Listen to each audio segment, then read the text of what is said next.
द्वारा आयोजित आज आपल्याला जे प्रमुख मार्गदर्शन करणार आहेत आणि विषय आहे ज्ञान आणि धन, कमवा, वाचवा आणि वाढवा।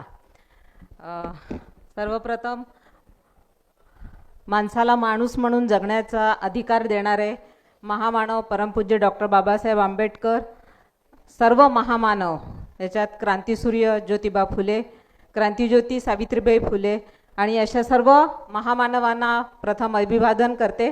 त्यानंतर या कार्यक्रमास उपस्थित आजचे प्रमुख मार्गदर्शक डॉक्टर अशफाक अहमद खान सर, या कार्यक्रमाचे उद्घाटक संजय थूल सर आणि हा प्रबोधन विचार मंचाचे आणि युवा मंचाचे अध्यक्ष विनोद सोनटके सर, या कार्यक्रमास उपस्थित प्रमुख अतिथी म्हणून प्रीती रामटेके मॅडम आणि कार्यक्रमास उपस्थित सर्व मान्यवर आणि बहुसंख्येने उपस्थित सर्व विद्यार्थी विद्यार्थिनी। आजचा या कार्यक्रम हा जो इथे आयोजित करण्यात आलेला आहे, या कार्यक्रमाचं प्रास्ताविक नुकतंच करण्यात आलेलं आहे आणि या कार्यक्रमाच्या आयोजनापूर्वी मला वाटते सोनटके सर प्रत्येक महिन्यामध्ये प्रत्येक हॉस्टेल असू द्या, शाळा असू द्या, यांना भेटी देऊन सगळ्या विद्यार्थी आणि विद्यार्थिनींना कसं बोलकं करावं याचं मला वाटते ते प्रत्येक वेळेस आपल्याला एक शिकवण देत असतात। मला वाटते चंद्रपूर जिल्ह्यातल्या बहुतांश तालुक्यांमध्ये त्यांचं जे हे कार्यक्रम आहे हे अविरत सुरू असतं आणि त्यांच्यासोबत त्यांची सगळी जी टीम आहे, मागच्या वेळेस आता वरोरा तालुक्यात झालं, मला वाटते भद्रावतीमध्ये झालेलं आहे। अशा प्रत्येक ठिकाणी चंद्रपूर जिल्ह्यामध्ये कुठलाही म्हणजे निस्वार्थ हेतूने हे जे विद्यार्थी विद्यार्थिनींना घडवून आणण्याचं काम करत आहे की याच्यामधून देशाचे चांगले नागरिक घडवले गेले पाहिजे। सुरुवातीला जी कामाची म्हणजे आज आपला हा कार्यक्रम थोडासा अर्धा तास जरी उशिरा सुरू झाला तरी त्या अर्ध्या तासाच्या याच्यामध्ये प्रत्येक विद्यार्थ्यांना कसं बोलकं करता येईल की कुणाला इथे समोर येऊन की मॅडमनी सांगितलं की आपण आपलं नाव सुद्धा उच्चारण्यासाठी माईक समोर आला की आपल्याला थोडीशी भीती वाटते, परंतु तुमची भीती कशी कमी करता येईल याचा पुरेपूर प्रयत्न यांच्यामार्फत केला जातो। खरं तर आता तुमचं विद्यार्थ्यांचं जे शिक्षणाचं वय आहे, आपण शाळेमध्ये शालेय शिक्षण घेतो। शालेय शिक्षण घेताना म्हणजे बऱ्याच जणांना आपल्याला हे माहिती नसतं। आता याच्यामध्ये जे सांगण्यात आलं की बरेचसे जे विद्यार्थी आहेत ते ग्रामीण भागातून इथे आलेले आहेत, काही चंद्रपूर शहरातले सुद्धा असू शकतात। फक्त ग्रामीण आणि शहर असं असलं तरी त्याच्यावरून आपली हुशारी बिलकुल कळत नाही। फक्त ही जी आहे की आपल्याला काय शिकायचं आहे, परिस्थिती सुद्धा माणसाला खूप काही शिकवून जातं आणि त्याच्यामुळे की तुम्हाला आता संधी मिळाली आहे। आता मी तर म्हणते की ज्या विद्यार्थिनी किंवा विद्यार्थी आपल्या वसतिगृहामध्ये राहतात त्यांच्याकडे किती वेळ असतो। आपण शाळा शिकून आल्यानंतर आपल्याकडे भरपूर वेळ असतो, परंतु या वेळेचा सदुपयोग जे करतात तेच समोर जाऊन खूप यशस्वी होतात।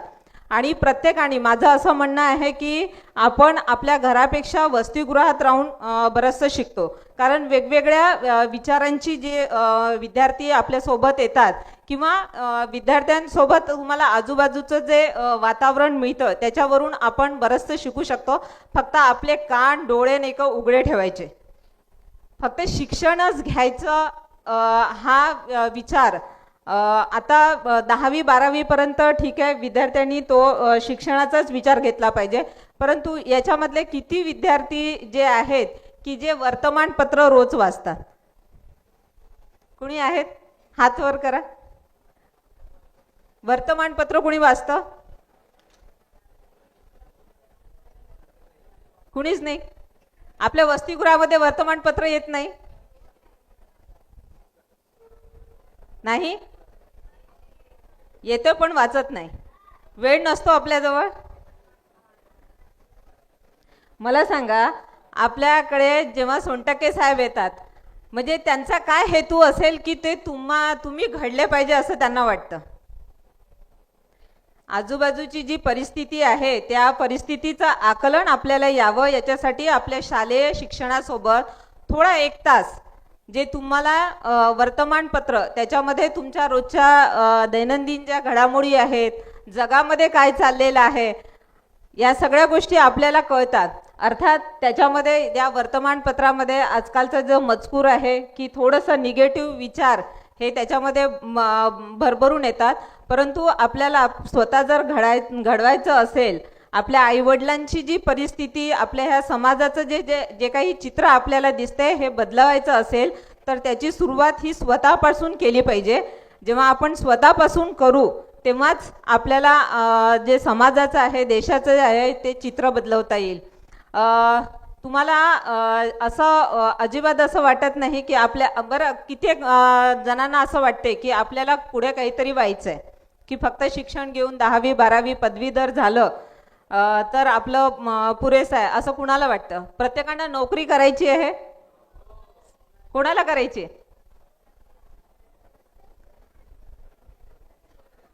म्हणजे ती पण हात हळूहळू वर येते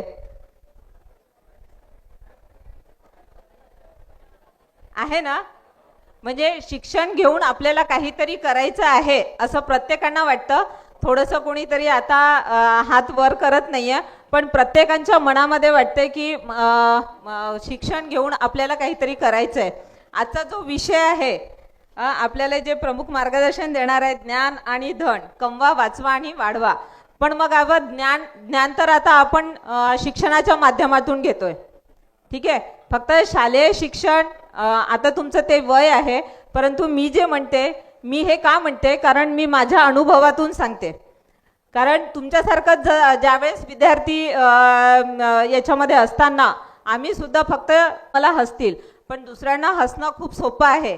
आणि या चुकातून माणूस जेव्हा शिकत जातो तोच माणूस समोर काहीतरी त्याला म्हणजे तो यशस्वी होऊ शकतो. पुन्हा की प्रत्येकांमध्ये थोडंसं एक आहे की आपण ज्यावेळेला ग्रामीण भागातून येतो त्यावेळेस आपल्याला एक थोडीशी भीती असते की शहरी भागातली मुलं आपल्यापेक्षा थोडेसे असे ना काकणभर ते चांगले असतात. परंतु असं काही नाही आहे. प्रत्येकांमध्ये जर शिकण्याची जिद्द असेल तर तो कुठलाही शहरी असू द्या किंवा ग्रामीण भागातील असू द्या, तो खूप चांगलं काम करण्याचा म्हणजे त्याच्याकडून चांगलं हे घडेल. आणि दुसरी एक आहे की परिस्थिती. आपण मघांपासून भारतरत्न डॉक्टर बाबासाहेब आंबेडकर, महात्मा ज्योतिबा फुले, सावित्रीबाई फुले यांच्याबद्दल म्हणजे बऱ्याच 2-3 मुलींनी सुद्धा खूप चांगलं इथे भाषण केलं, म्हणजे त्यांचं मनोगत व्यक्त केलं. किंवा त्याच्यानंतर आपण गीताच्या माध्यमातून हे सुद्धा सांगण्याचा प्रयत्न केलेला आहे. तर तुम्ही विचार करा. आणि आज मला इथे खरंच आनंद होत आहे की मुलांपेक्षा मुलींची संख्या इथे जास्त आहे. बाबासाहेबांनी असं म्हटलेलंच आहे की त्या समाजाची जी प्रगती आहे ती कोणाच्या याच्यावरून ते त्याचा ठरवतील की त्या समाजामध्ये किती महिला शिकलेल्या आहेत. आणि खरंच आज सोनटक्के सर, मला वाटते तुम्ही सगळीकडेच फिरले, पण मुली खरं तर या कार्यक्रमाला इथे उपस्थित झाल्या म्हणजे ज्ञान ग्रहण करण्याची, म्हणजे इथे उपस्थित मुलं सुद्धा आहेत. त्यांच्याबद्दल असं नाही आहे की प्रत्येकांना ज्ञान ग्रहण करण्याची जिद्द असली पाहिजे. तर सगळ्या मुलांनी आज हा जो कार्यक्रम इथे आयोजित केलेला आहे त्या कार्यक्रमाला बिलकुल कान डोळे आपलं पूर्ण नीट लक्ष देऊन ऐका. आणि जे काही मान्यवर इथे सांगतील त्याची एक खुणगाठ बांधून ठेवा. तर निश्चितच तुमच्यामध्ये सुद्धा जे चांगले मुलं आहेत ते यशस्वी होतील. आयोजकांनी खूप छान इथे कार्यक्रम आयोजित केला आणि मला इथे बोलण्याची संधी दिली त्याबद्दल मी आयोजकांचा खूप खूप धन्यवाद देते आणि थांबते. न्यूजपेपरचं या माहिती या इकडे या इकडे या आपल्या चंद्रपुरामध्ये प्रसिद्ध एक चर्मरोग स्किन स्पेशालिस्ट आहे डॉक्टर विनोद माहुरकर. त्यांच्या पत्नी आहेत प्रिया माहुरकर मॅडम. त्या आमच्या टीममध्ये आहेत, संयोजक आहेत प्रबोधन जर्मन आणि युवा मंचच्या. या ठिकाणी एक वसतिगृह आहे चंद्रपुरामध्ये, स्नेहा मुलींचे वसतिगृह आहेत का रे? इथे मुली हातवरती करा. Very good. ओके. तर मी यांच्या वसतिगृहामध्ये बऱ्याचशा वसतिगृहामध्ये गेलो आहेत. गरीब घरची मुलं आहेत, ग्रामीण भागातली मुलं आहेत, यांना इंग्रजी शिकली पाहिजे म्हणून मी यांच्या हॉस्टेलला आहेत नाही ते सगळे यांच्या हॉस्टेलला मी इंग्रजीचं पेपर, इंग्रजी, मराठी आणि हिंदी तीनही पेपर मी यांच्या वसतिगृहात लावून दिले आहे. Times of India, Dainik Bhaskar आणि मराठीमध्ये कोणते येतं तर मराठी? स्नेहा हॉस्टेल. कोणता मराठी पेपर येते तुमच्याकडे? हिंदी? कुठे गेले? हात वरती करा. स्नेहा हॉस्टेल. हा उभे. एक जण या इकडे. एक जण या रे कोणतरी. कोण आहे? स्नेहा हॉस्टेल. हां ये. Very good, very good. इकडे ये. तुझं नाव काय ग? पेपर वाचली? हॉस्टेलला पेपर येते माहिती आहे? तू नव्हती. कोणता पेपर येत होता? तू नव्हती. ओके ठीक आहे. यांच्या हॉस्टेलला, ही स्नेहा मोदींची हॉस्टेल आहे, यांच्या हॉस्टेलला मी इंग्रजी, मराठी, हिंदी तीनही पेपर लावून दिले. पण दुर्दैव असं आहे की यांना ते पेपर लावून दिल्यानंतर ते इंग्रजी खूप हायर लेवलची होती. म्हणून मग मॅडमनी म्हटलं यांच्या की सर मुलींच्या डोक्याच्या वर चाललं, ग्रामीण भागातल्या मुली आहेत, मी इंग्रजीचा पेपर बंद केला. मराठी यांना येते ऑलरेडी, मराठी पण पेपर बंद केला. आता हिंदी पेपर येते यांच्याकडे. अच्छा मराठी येत होता. ओके. तर ते जे 3 पेपर लावले, त्या 3 पेपरचा जो पैसा आहे ते प्रिया माहूरकर मॅडम यांच्या पैशातून आपण तिथे लावले आहेत. त्यांना सांगितलं, मॅडम म्हटलं आपले गरीब मुलं आहेत त्यांना वाचायला पाहिजे. ठीक आहे सर म्हणे, तुम्ही म्हणाल तसं. तर अशी आपल्या समाजामध्ये, आमच्या टीममध्ये अशी लोक आहेत म्हणून माहीत झालं पाहिजे की त्यांच्यातर्फे हे झालं. मॅडम तुम्ही म्हटले, आपण तोही प्रयोग केला. थँक्यू. जे समाजसुधारकांनी काम केलेले आहे, असे सर्व समाजसुधारक ज्यांच्यामुळे मला माझ्या विचारांना चालना मिळते आणि मला समाजासाठी काहीतरी करावं असं मनात उत्पन्न होते, त्या सर्व समाजसुधारकांना मी नमन करते. मंचावर उपस्थित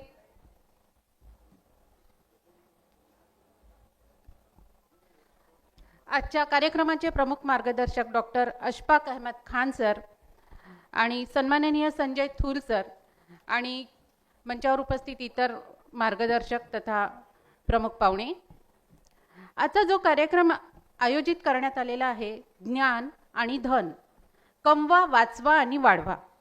आपल्या आयुष्यामधला सर्वात मोठा घटक म्हणजे ज्ञान आणि धन, ह्या दोन्ही गोष्टीची जेव्हा आपल्याला गरज म्हणजे आवश्यकता असते, ज्ञानामुळे आपलं डोकं विकसित होते आणि धन आपल्याला जगण्यासाठी ज्या गोष्टी आवश्यक असतात त्याच्यातून आपल्याला गरजा भागवतात. तर ह्या गोष्टी आपल्या आयुष्यामध्ये कशा राहिल्या पाहिजे, आपण कशा कमवल्या पाहिजे आणि वाचवल्या पाहिजे आणि वाढवल्यासुद्धा पाहिजे, याच्यासाठी या कार्यक्रमाचं आयोजन अध्यक्ष महोदय विनोद सोनटक्के सर यांनी केलेलं आहे. त्यांची नेहमीच धडपड असते की ठीक आहे, शहरातले मुलं तर स्वतः त्यांचे आईवडील लक्ष देऊन त्यांना पुढे घेऊन जातीलच, पण खेड्यापाड्यातल्या विद्यार्थ्यांचं जे वसतिगृहात शिकतात त्यांच्या आईवडिलांना सुद्धा माहीत नसते की आपला मुलगा कोणत्या वर्गात शिकताय. कधी कधी असंही होतं आणि कुठे शिकत आहे, पण शिकत आहे. अशा मुलांसाठी जे धडपड करतात ते म्हणजे प्रबोधन विचार मंच आणि युवा मंच आणि सोनटक्के सर आणि त्यांची टीम पूर्ण, आणि कार्यक्रम अरेंज करून तेही तुम्हाला संधी उपलब्ध करून देतात की हे जगामध्ये असं सुरू आहे, हे चांगलं आहे, हे तुम्ही घ्यायला पाहिजे आणि पुढे जायला पाहिजे. खरं तर कार्यक्रमाला खूप उशीर झालेला आहे आणि सरांनी पण मला सांगितलं की मॅडम थोडक्यातच घ्या, आता मी काही तुमचा जास्त वेळ घेणार नाही. मला तसं नेहमीसारखं वाटलं की सर तसं वेळेवर एक विषय देतात आम्हाला आणि याच्यावर बोला. खरं म्हणजे ती आमच्यासाठी सजा असते, अगदीच वेळेवर देतात. म्हणजे एकतर त्यांचा हेतू असेल की यांनी कमी बोलावं आणि मुख्य मार्गदर्शकांना त्यांचा वेळ मिळावा, नाहीतर तुमच्यात किती स्किल आहे ते तुम्ही दाखवा की खरंच तुम्हाला मुलांना मार्गदर्शन करता येते की नाही, तो दुसरा हेतू असू शकतो त्यांचा. पण मी माझं भाषण आवर्त घेते आणि मुख्य मार्गदर्शकांना संधी मिळावी आणि जास्तीत जास्त ज्ञान तुम्हाला मिळावं अशी माझी इच्छा आहे. धन्यवाद. इंडियन रेव्हेन्यू सर्व्हिस आणि असिस्टंट कमिशनर आहेत ते सेंट्रल GST गव्हर्नमेंट ऑफ इंडियाला नागपूरला ऑफिस आहेत. सरांचं काम खूप मोठं आहे, बट मी शॉर्टमध्ये सांगण्याचा प्रयत्न करतो की आत्ता जे इलेक्शनच्या अगोदर जी नोकर भरती सुरू झाली आहे, आता देशामध्ये नोकरी नाही आहे, बरोबर आहे ना? तुम्ही लोक अभ्यास करता. बायली इकडे लक्ष द्या. हां 2 मिनटं शांत नाही राहू शकत तुम्ही, लग्न करून कशी राहणार? हां म्हणून तुमचे नवरे परेशान आहे. जगातला प्रत्येक नवरा दुखी आहे. हां, पण तुम्ही तरी चांगले ना. ओके, आता ठीक आहे, काही प्रॉब्लेम नाही ना. बोलून घ्या, मग मी नंतर बोलतो. तर सरांचं खूप मोठं कार्य आहेत. सर जे आहेत, आत्ता जे इलेक्शनच्या अगोदर तुम्ही लोक जे अभ्यास करतात, हातावरती गेले मला नोकरी करायची आहे, तुम्हाला नोकरी मिळावी म्हणून सर धडपडत आहे. तुम्हाला माहिती आहे का? अरे ज्या व्यक्तीला आपण बोलवलं आहे ते तुमच्यासाठी संघर्ष करत आहेत. इलेक्शनच्या अगोदर सरांनी बऱ्याचशा गव्हर्नमेंटला प्रश्न विचारले. RTI थ्रू त्यांनी माहिती काढून गव्हर्नमेंटला भाग पडलं इलेक्शनच्या अगोदर की या देशामध्ये या डिपार्टमेंटमध्ये अरे कमिशनरच्या जवळपास 1100-1200 पोस्ट खाली आहे. सरांनी प्रश्न विचारला गव्हर्नमेंटला की प्रत्येक डिपार्टमेंटमध्ये इतके जागा रिक्त आहे, तुम्ही करत काय आहे. त्याची धास्ती घेऊन सरकारने इलेक्शनच्या अगोदर जे नोकरी भरतीचं आश्वासन दिल्याने जे काही केलं ना, ते हाईमध्ये सरांचा मोलाचा वाटा आहेत. सरांसाठी खरंच जोरदार टाळ्या वाजवा. अरे तुमच्यासाठी सर तिथून आले आहेत आणि तुम्ही इकडे आपसामध्ये बोलत आहे. आता कळलं ना मॉरल तुम्हाला काय करायचं आहे. डोकं आणि मन अतिशय शांत चित्त मनाने सरांचं हे सगळं ऐकायचं आहे. आत्ता सरांनी हायकोर्टामध्ये एक ॲप्लिकेशन टाकलं आहे किंवा इन्फॉर्मेशन मागवली आहे की हायकोर्टामध्ये जे रिझर्वेशन आहे ते खरोखरच ॲज पर कॉन्स्टिट्यूशननुसार आहेत का बा. त्या SC ST ओबीसीला ते पर्यंत आहेत का बा. तुम्हाला हे शिकायचं आहे. मोठा अधिकारी होऊन पैसे कमवायचा आहे सेकंडरी भाग आहे. मोठा अधिकारी होऊन तुमच्या जनरेशनला तुम्हाला काहीतरी द्यायचं आहे, हे तुमचं पहिलं कर्तव्य असलं पाहिजे. त्याचं उदाहरण, त्याचं आयडल म्हणजे थूल सर. म्हणून सर अधिकारी आहेत ते जरी असले तरी एक अतिशय सुंदर व्यक्तिमत्व या देशामध्ये, या समाजामध्ये, ते या सुंदर व्यक्तिमत्वाला आपण इथे पाचारण केले आहे. ते अधिकारी आहेत हे नंतरचा पार्ट आहे. त्यांचं कार्य अतिशय आदर्श कार्य आहेत म्हणून त्यांना बोललेलं आहे. बरंच सरांबद्दल सांगण्याचं आहे, परंतु आपण ते नंतर सर वरोऱ्याच्या कार्यक्रमामध्ये माझ्या विनंतीला मान देऊन आले. अतिशय महत्त्वाची सर, हे सर इतके साधे आहेत ना की सर वरोऱ्याच्या कार्यक्रमामध्ये मॅडम आहेत, चिवंडी मॅडम आहेत. मॅडम आपल्या कार्यक्रमात वरोऱ्याला ऐतिहासिक कार्यक्रम घेतला. त्या कार्यक्रमात सर मुख्य मार्गदर्शक होते. कार्यक्रम झाल्यानंतर आम्हाला फायनान्शियली खूप अडचणी येतात कार्यक्रम घ्यायला. गेली 22 वर्ष मी सातत्याने काम करतोय, नॉनस्टॉप काम सुरू आहे आणि गेल्या 15 वर्षामध्ये तर कंटिन्यू. आणि आत्ता गेली 6 महिने जी आहे ऑगस्टपासून ते आजपर्यंत कंटिन्यू काम सुरू आहे. तर कधीही पैशाची अडचण पडली नाही. परंतु तुम्हाला सांगतो त्या वरोऱ्याच्या कार्यक्रमामध्ये सरांनी ते फायनान्शियली प्रॉब्लेम बघितलं. सर कार्यक्रमाचे मुख्य मार्गदर्शक होते. कार्यक्रम संपल्यानंतर जेव्हा रात्रोला सरांना जायचं होतं त्यांनी मला कॉल केला, विनोद तुझा अकाउंट नंबर दे, मला तुला पैसे पाठवायचे आहे. अरे म्हटलं सर तुम्ही तर मार्गदर्शक आहे, कार्यक्रमाला मार्गदर्शक म्हणून आलेले आहेत, तुम्ही कसे काय देऊ शकता. नाही मुझे भेजना है बोले पैसे, पण मी घेतले नाही तो भाग वेगळा. बघा म्हणजे एक व्याख्यान देणारे व्यक्तीसुद्धा ते पैसे देतो म्हणतात. यावरून लक्षात घ्या त्यांच्या मनामध्ये कुठली करुणा आहे. असे व्यक्तिमत्व आपल्याला लाभले. अतिशय सुंदर सरांचं व्याख्यान होईल, अतिशय नम्रपणे ऐकाल आणि अशी विनंती करतो. थँक्यू. आणि सर बोलतील. बड़ा नहीं हूँ मैं तो सर्वप्रथम तो हमारे जो महापुरुष है डॉक्टर बाबा साहब अम्बेडकर और हमारे जो समस्त महापुरुष है उनको मैं वंदन करता हूँ कि आज उनके विचारों के वजह से ही हम यहाँ बोलने के काबिल बने हैं और एक अच्छा जीवन व्यतीत कर रहे हैं. तो सर्वप्रथम हमारे महापुरुष जितने भी है, चाहे बाबा साहब अम्बेडकर हो, ज्योतिबा फुले हो, कांशीराम जी है, और जिनके प्रेरणा से हम लोग यहाँ पर उपस्थित हैं और अच्छा जीवन जी रहे हैं, तो उनको सबको हम वंदन करते हैं. मंच पर आसीन अशफाक सर जो मुंबई से चलकर आए हैं और यानी ये बहुत खुशी का बात है कि जो मुंबई जैसे जगह से चलकर आके वहाँ के जो प्राचार्य है कॉलेज में और यहाँ आकर हमारे बीच में चंद्रपुर जैसे जगह में आके इतना समय निकाल के, अभी उनके रोजे भी चालू है, ऐसे अवस्था में भी आके उन्होंने काम कर रहे हैं हमारे बीच में. तो ऐसे हमारे सर विनोद सोनटक्के सर कि जो यानी प्राइवेट से यानी काम करने के बाद ग्रामीण क्षेत्र के बच्चों के लिए कौन सोचते हैं. तो ग्रामीण क्षेत्र के बच्चों के लिए इतना अपना मेहनत लगा के, अपना टाइम लगा के, अपना ये देखें की इतका काम कर रहे हैं. असे विनोद संकेड, चिवंडे मॅडम ज्या अधीक्षण अभियंता असून सुद्धा म्हणजे महावितरणमध्ये त्या सुद्धा काम करत आहेत. ताई आपले वेलेकर ताई और सभी हमारे जो यहाँ जो आए हैं उनका पूरा टीम और सभी बच्चों, तो यहाँ जो मार्गदर्शन का जो कार्य है और आज का जो विषय है की ज्ञान आणि धन कमवा वाचवा आणि वाढवा, तो यह दोनों ही चीजें बहुत जरूरी है जीवन में अच्छा जीवन जीने के लिए। ज्ञान भी जरूरी है और धन भी जरूरी। धन यानी पैसा, पैसा बोलो जो भी है, कि हम लोगों को डिग्निफाइड लाइफ अगर जीना है तो ये दोनों ही चीजें बहुत जरूरी है। ज्ञान आणि धन कमवा वाचवा आणि वाढवा। तो ये जो ज्ञान है, ये ज्ञान के क्या स्रोत है, क्या क्या स्रोत है आप बता सकते हैं कोई? ज्ञान हमको कहां कहां से मिलता है? हाँ, किसी को भी एक बच्चे को दे सकते हो माइक करे, इधर से कॉर्डलेस माइक।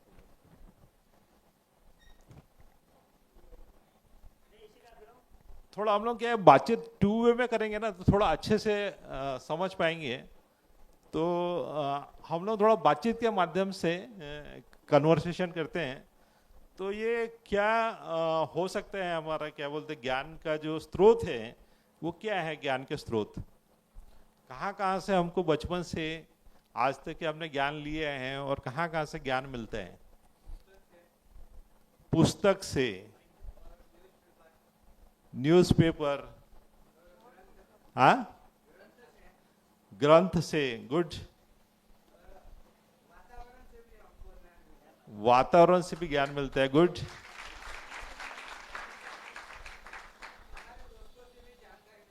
दोस्तों भी से भी जानकारी मिलती है, वेरी गुड। अच्छा, इन्होंने जितना बोला इसके अलावा और बच्चे कुछ बोल सकते हैं? इन्होंने जो बताया है कि दोस्तों से मिलता है, वातावरण से मिलता है और पुस्तक से मिलता है, इसके अलावा? खड़े होके बोलो, खड़े होके, खड़े हो जाओ। हाँ बताओ। माता पिता से और पढ़ने से, माता पिता से, गुड। मिलता है। माता पिता से आपको जो सबसे पहले अगर मिलते हैं तो माता पिता से ही मिलते हैं। हाँ। कि हम बोलना कहाँ से सीखते हैं? माता पिता से सीखते हैं। वही हमको सबसे पहले सिखाते हैं। हम लोग तो किताब स्कूल में तो बाद में जाते हैं, पहले माता पिता ही सिखाते हैं हमको कि भाई कैसे है, क्या बेटा क्या नहीं है ना। तो हम कहाँ से सीखते हैं? सबसे पहले माता पिता से। उसके बाद कहाँ से सीखते हैं? दोस्तों के साथ भी, परिवार के साथ में, हाँ, भाई है, बहन है, और भी जो लोग हैं, है ना, पड़ोसी है, हाँ। वातावरण है, स्कूल है ना। और आगे बताओ इसके अलावा? शिक्षक से भी। शिक्षक से। अभी की जनरेशन में मोबाइल से ज्यादा ज्ञान लेते हैं बच्चे। मोबाइल से ज्यादा ज्ञान मिलते हैं, एक वेरी गुड। तो मोबाइल से मिलते हैं। और मोबाइल में क्या क्या चीज है जहां से ज्ञान मिलता है आपको? गूगल है और उसमें एआई किसी ने करके देखा है? व्हाट्सएप में कितने लोग करते हैं? हाथ खड़ा करके बताएंगे एआई। और कहां से? यूट्यूब से मिलता है, यूट्यूब से। हाँ, तो ये क्या सब हमारे हैं ज्ञान का स्रोत। अब ज्ञान में बहुत सारे ऐसे चीजें हैं कि जो हमारे को सही आगे बढ़ाने वाला भी ज्ञान है, कुछ हमको पीछे ले जाने वाला भी है। तो हम लोग कैसा ज्ञान लेना चाहिए? आगे बढ़ने वाला। तो जो हम लोगों को आगे बढ़ा सके जीवन में। तो जैसा अब मैडम ने बताया कि हमको न्यूज़पेपर कितना इम्पोर्टेंट है, तो मैं आपको बताऊं कि मैं जिस स्कूल में था गोंदिया में, तो वहाँ स्कूल में एक ऐसा कुछ जो टीचर्स थे, उन्होंने वहाँ के स्कूल के एडमिनिस्ट्रेशन ने एक चालू किया था वहाँ पर कि जैसे प्रेयर होती है स्कूल में, तो उधर उन्होंने बोला था कि हर दिन जो बच्चे हैं वो न्यूज़पेपर पढ़ के आएंगे और कुछ जो बच्चे हैं वो उस दिन का क्या न्यूज़ है वहाँ सामने आके प्रेयर के सामने बाकी बच्चों को बताएंगे। दो बच्चे, तो दो तीन चार बच्चे, तो उस वजह से क्या हुआ कि उस स्कूल के बच्चों ने न्यूज़पेपर पढ़ना चालू किया, और न्यूज़पेपर पढ़ने के बाद क्या है कि वो बताते थे तो बाकी बच्चों को भी मोटिवेशन मिलता था कि भाई हाँ ये है। और ये न्यूज़पेपर का जो हमारे जो स्कूल में जो मुझे बताया है, तो उसका मुझे इतना फायदा हुआ है जनरल नॉलेज बढ़ाने में न्यूज़पेपर से ही, कि जब मैं उधर जनरल स्टाफ सिलेक्शन का जब एग्ज़ाम दिया, तो स्टाफ सिलेक्शन में जनरल नॉलेज का एक पेपर होते हैं। तो स्टाफ सिलेक्शन का जब एग्ज़ाम था, तो मेरा फर्स्ट अटेम्प्ट में ही मैंने वो क्लर्क ग्रेड का जो एग्ज़ाम था वो क्वालिफाई कर लिया, क्लर्क ग्रेड का एग्ज़ाम जो स्टाफ सिलेक्शन से।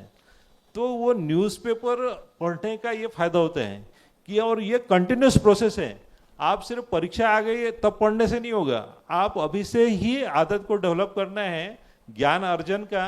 कि अभी से जैसा बताया कि उन्होंने पेपर लगा के दिया आपको, इंग्लिश पेपर लगा के दिया है, हिंदी पेपर लगा के दिया, मराठी पेपर लगा के दिया है, तो आपको ज्ञान अर्जन करने के लिए ये अखबार को पढ़ना बहुत ज़रूरी है। अगर हम अखबार को पढ़ेंगे तो आगे बढ़ सकते हैं। साथ ही साथ यूट्यूब है, यूट्यूब भी बहुत अच्छा माध्यम है सीखने के लिए। आजकल सभी जो ये हैं, क्या बोलना चाहिए, कौन कौन क्या क्या देखते हैं यूट्यूब में, कुछ बता सकते हैं एक दो लोग जो एजुकेशनल अच्छा चीज देखा है आपने, किसी ने? क्या बताओ? नहीं, एजुकेशन में क्या पर्टिकुलरली क्या देखा आपने और जिससे आपको फायदा हुआ? फार्मूला का सॉन्ग भी दिखता है, फॉर्मूला, हाँ। और आदि आता, जो शिक्षक को ट्रिक नहीं है पढ़ाने की, हाँ। वो भी पढ़ा लेते हैं कोई अच्छा। कोई। Good good. और बताओ आपको जो फायदा हुआ हो। और कोई जैसे जनरल नॉलेज के क्वेश्चन है, हाँ। हम पुस्तक पढ़नी पड़ती है पूरी, हाँ। तो यूट्यूब को यार एक वीडियो देख लिया, काम खत्म।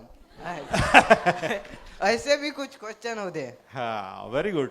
तो ऐसे है ना, बहुत सारे चीजें हैं जो हम यूट्यूब से सीख के, मैं मेरे मिसेस का उदाहरण देता हूँ कि मेरे मिसेस जो है, उन्होंने अभी 25 साल के बाद यानी ये करके यूट्यूब देख देख के LLB कर लिया, यूट्यूब से पढ़ पढ़ के अभी LLB कर लिया और LLM भी कर लिया। यानी मेरा बेटा और मेरे मिसेस ने दोनों ने साथ में LLB में एडमिशन लिया। आपको एक सोचना चाहिए कि हम किसी भी उम्र में कुछ भी चालू कर सकते हैं, और उम्र के लिए, ज्ञान के लिए कोई उम्र बाधा नहीं होती है। ज्ञान के लिए उम्र कोई बाधा नहीं होती है। हम किसी भी उम्र में पढ़ना चालू कर सकते हैं, सीखना चालू कर सकते हैं। ये तो डिग्री का बात हो गया। आदमी को हरदम सीखने का जिज्ञासा रहना चाहिए कि भाई मैं नया नया जानूं। हमारा चंद्रपुर का पॉपुलेशन क्या है? कितने लोग बता सकते हैं चंद्रपुर का पॉपुलेशन क्या है? बता सकते हैं? कुछ लोग बता सकते हैं चंद्रपुर का पॉपुलेशन कितना है? कभी जानने का कोशिश किया है? महाराष्ट्र का पॉपुलेशन कितना है? हमारे देश का पॉपुलेशन कितना है? तो यह सब आप इंटरनेट में, AI में जाके, गूगल में सर्च करके हम ये जान सकते हैं बहुत सारी चीजें कि भाई हमारे देश का बजट कहाँ आ रहा है, क्या है, टैक्स कहाँ से आ रहे हैं, पैसा कहाँ से बन रहा है, कहाँ खर्चा हो रहा है। ऐसे बहुत सारे सवाल हमारे दिलों में आने चाहिए। और आज हमारे ग्रामीण क्षेत्र में ये स्थिति क्यों है? ये एक तरफ तो लोगों के पास करोड़ों रुपए हैं, दूसरी तरफ हमारे जो स्कूलों की हालत खराब हो रही है। तो यह व्यवस्था क्यों है, इसको भी समझने की जरूरत है। और जब हम व्यवस्था को समझेंगे तो व्यवस्था को बदल भी सकेंगे। तो ये जो असमानता पर आधारित व्यवस्था है कि एक तरफ तो बहुत पैसा है, एक तरफ नहीं है, तो हमारा उद्देश्य यह होना चाहिए कि लोगों के दुखों को मुक्ति दिलाने का। भाई अगर अभी जो ग्रामीण क्षेत्र, ये भी एक तरीके से दुख मुक्ति का ही कार्यक्रम है। यहाँ जो कार्यक्रम है कि अगर आप एक सोच देना, अगर आपका सोच होगा तभी आप आगे बढ़ पाएंगे। अभी इन्होंने जो विनोद जी ने जो कार्यक्रम लगाए हैं, यह बच्चों को एक सोच देने का कार्यक्रम है कि पहला सीढ़ी होता है सोचना। आप में कितनी काबिलियत हो, अगर आपने कलेक्टर होने का सोचा ही नहीं तो आप क्या बन सकते हो? नहीं बन सकते हो। तो पहला चीज है कि आपको सोचना है कि हाँ मैं कलेक्टर बन सकता हूँ। अगर वो कलेक्टर बनने का सोचेगा तो वो रास्ता ढूंढेगा, वो एग्जाम देगा, कौन सी परीक्षा होती है वो देखेगा, और उसके बाद वो कलेक्टर बन सकता है अपनी काबिलियत से। लेकिन अगर वो कितना ही काबिल हो, कितना ही होशियार हो, अगर वो सोचेगा ही नहीं तो ये क्या संभव है? तो पहला क्या स्टेप है कि सोचना कि हाँ मैं बन सकता हूं और मुझे उसका रास्ता ढूंढना है। अब यहाँ जो सेंट्रल गवर्नमेंट में और स्टेट गवर्नमेंट में जो भर्तियां होती है उसके लिए क्या परीक्षा होती है मालूम है किसी को? क्या क्या होती है बताएंगे? महाराष्ट्र में एमपीएससी है, ठीक है, और सेंट्रल में यूपीएससी और एसएससी होती है, staff selection commission. Staff selection commission में क्या क्या परीक्षा होती है मालूम है? रेलवे अलग है, स्टाफ सिलेक्शन कमीशन। पता नहीं उनको। स्टाफ सिलेक्शन में अलग अलग परीक्षा होती है, मल्टीटास्किंग सर्विस है, फिर उसके पास कंबाइंड ग्रेजुएट लेवल के एग्जाम है, कांस्टेबल जीडी, हाँ कांस्टेबल जो जीडी है उसका भी होता है। तो यहाँ जो सब परीक्षा है जो स्टाफ सिलेक्शन लेते हैं, और क्या क्या होता है, क्या क्या भर्ती के माध्यम? एसएससी हो गया, रेलवे बोर्ड हो गया, बैंकिंग का होता है, हाँ आईबीपीएस। तो यह सब हम लोगों को मालूम होना चाहिए कि क्या एग्जाम है और वो जाने का रास्ता क्या है। तो अगर हम लोग वहां जाएंगे नौकरी करना, अगर हमने सोचा तो हम वहां पर जा सकते हैं। अगर हमने नौकरी करने का सोचा तो हमको वहां जाने का रास्ता मालूम होना चाहिए। रास्ता क्या है? SSC, UPSC, MPSC, IBPS, railway recruitment board. तो यह जो सारा जो चीजें हैं वहां जाने का, नौकरी को हासिल करने का एक माध्यम है ना। तो हम लोगों को यह जानना जरूरी है कि भैया ये क्यों है। और ये आजकल तो बहुत अच्छा है कि आपको चाहे बड़े से बड़े शहर का बच्चा हो या ग्रामीण क्षेत्र का ही बच्चा हो, सबके पास इंटरनेट अवेलेबल है। तो आज वो दूरियां खत्म हो गई है कि वो जो दिल्ली का बच्चा ही कर सकता है और आपके चंद्रपुर के ग्रामीण क्षेत्र का नहीं कर सकता है। जो ग्रामीण क्षेत्र का जो बच्चा है वहां भी वो सब कर, उसके पास भी वही सब अवेलेबल है जो बड़े से बड़े शहर वाले के पास में है ना। आज यूट्यूब आपके पास, सारों के पास अवेलेबल है। सिर्फ आपको क्या होना चाहिए? सीखने का तमन्ना होनी चाहिए। अगर आप सीखने का तमन्ना होगा, जिज्ञासा होगा तो रास्ते निकाल लोगे। अगर तमन्ना नहीं होगा तो फिर रील्स देखते रह जाओगे है ना। तो हमको रील्स देखने के ऊपर जो हमारा जो टाइम्स है या और दूसरा जो टाइम्स है जिससे हमारा वास्तविक ज्ञान नहीं बढ़ता है, उससे हमको बचना चाहिए। और जो जिससे हमारा ज्ञान बढ़ेगा और जो हमारे जीवन में काम आएगा उसके ऊपर हमें फोकस करना चाहिए। तो एक तो हम लोगों को पैसा कमाने का माध्यम क्या हो गया? नौकरी। दूसरा और क्या माध्यम है? नहीं, ज्ञान तो है ही है, माध्यम क्या है? ज्ञान से पैसा नहीं मिलेगा डायरेक्ट, उसके लिए कुछ ना कुछ करना पड़ेगा ना। बिजनेस। तो एक तो हो गया आपका नौकरी, दूसरा हो गया बिजनेस। तो भी आपको यह सोचना है कि मुझे नौकरी करना है या बिजनेस करना है। अब बिजनेस में जो है ये बताइए मुझे कि जो बिजनेस है उसमें क्या जरूरी है? बिजनेस करने के लिए क्या क्या जरूरी है? जैसे नौकरी करने के लिए तो आपको क्या क्या जरूरी हो गया? ज्ञान जरूरी हो गया, एग्जाम देना है, पास करना है, उसके बाद क्या हो गया? नौकरी आपको मिलेगा। बिजनेस करने के लिए क्या जरूरी है?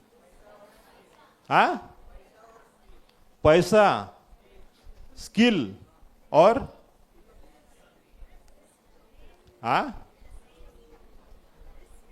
रिस्क टेकिंग एबिलिटी और जिज्ञासा। और आगे बताओ और क्या क्या जरूरी है बिजनेस करने के लिए? मनी। मनी तो है ही। अगर समझो किसी के पास मनी कम है लेकिन उसकी इच्छा है, मनी तो बहुत सारे लोगों के पास है लेकिन इच्छा नहीं है, तो कर पाएगा वो? सिर्फ मनी मनी ओनली ये नहीं है कि मनी बहुत सारे लोगों के पास है, लेकिन उसका इच्छा ही नहीं है, तो हो पाएगा? नहीं हो पाएगा। तो क्या जरूरी है? इच्छा सबसे पहले जरूरी है। इच्छा पहला कदम। पैसा तो फिर कहीं से आ जाएगा, कहीं से ले आएगा। बहुत सारे लोगों का आपने स्टोरी देखा होगा जिनके पास कुछ नहीं था, लेकिन वो अपने मेहनत से और लगन से कहां से कहां आगे बढ़ गए। आपने कल्पना सरोज का स्टोरी सुना है किसी ने? कल्पना सरोज करके एक बहुत गरीब इससे निकली है एक महिला, कल्पना सरोज।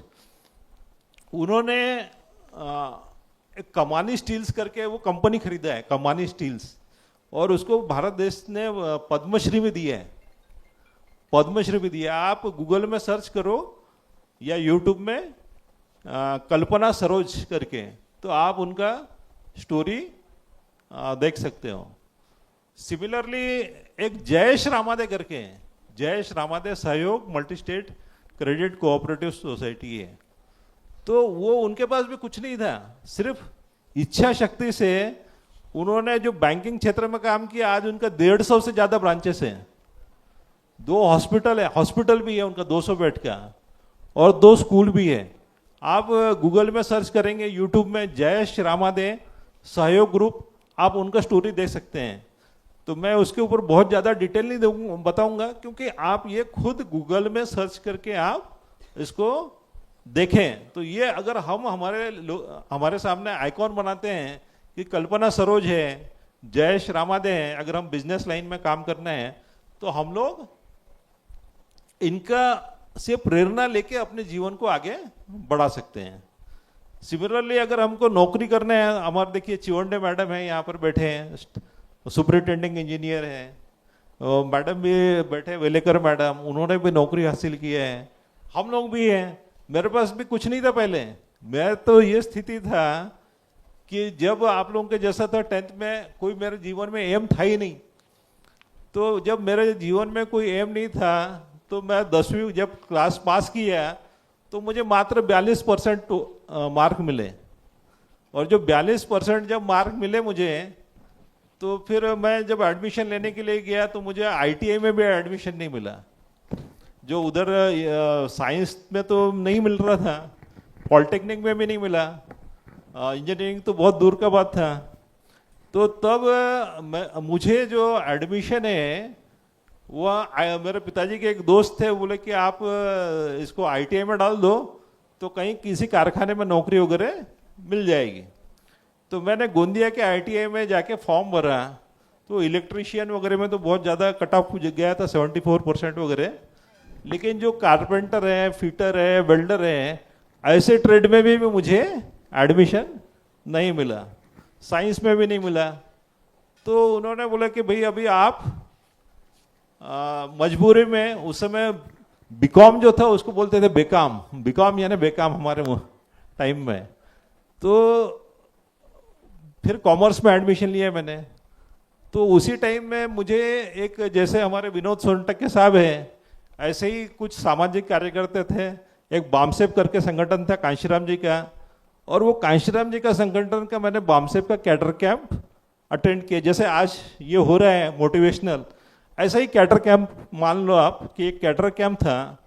तो वहाँ से मेरा सोच बदला और मेरा लाइफ ट्रांसफॉर्म हुआ। तो जहाँ मुझे आईटीआई में भी एडमिशन नहीं मिल रहा था, 4-5 साल में मुझे ये उन्होंने कॉन्फिडेंस दिया कि हाँ आप ये कर सकते हो, यह भावना दी है। और मुझे स्टाफ सिलेक्शन का एग्ज़ाम पास करके मैं 86 में, यानी ग्रेजुएशन होने के पहले ही मेरे पास रेलवे ऑडिट डिपार्टमेंट का अपॉइंटमेंट लेटर आ गया था। ग्रेजुएशन बाद में हुआ, लेकिन रेलवे ऑडिट में मेरा पहले सिलेक्शन हुआ।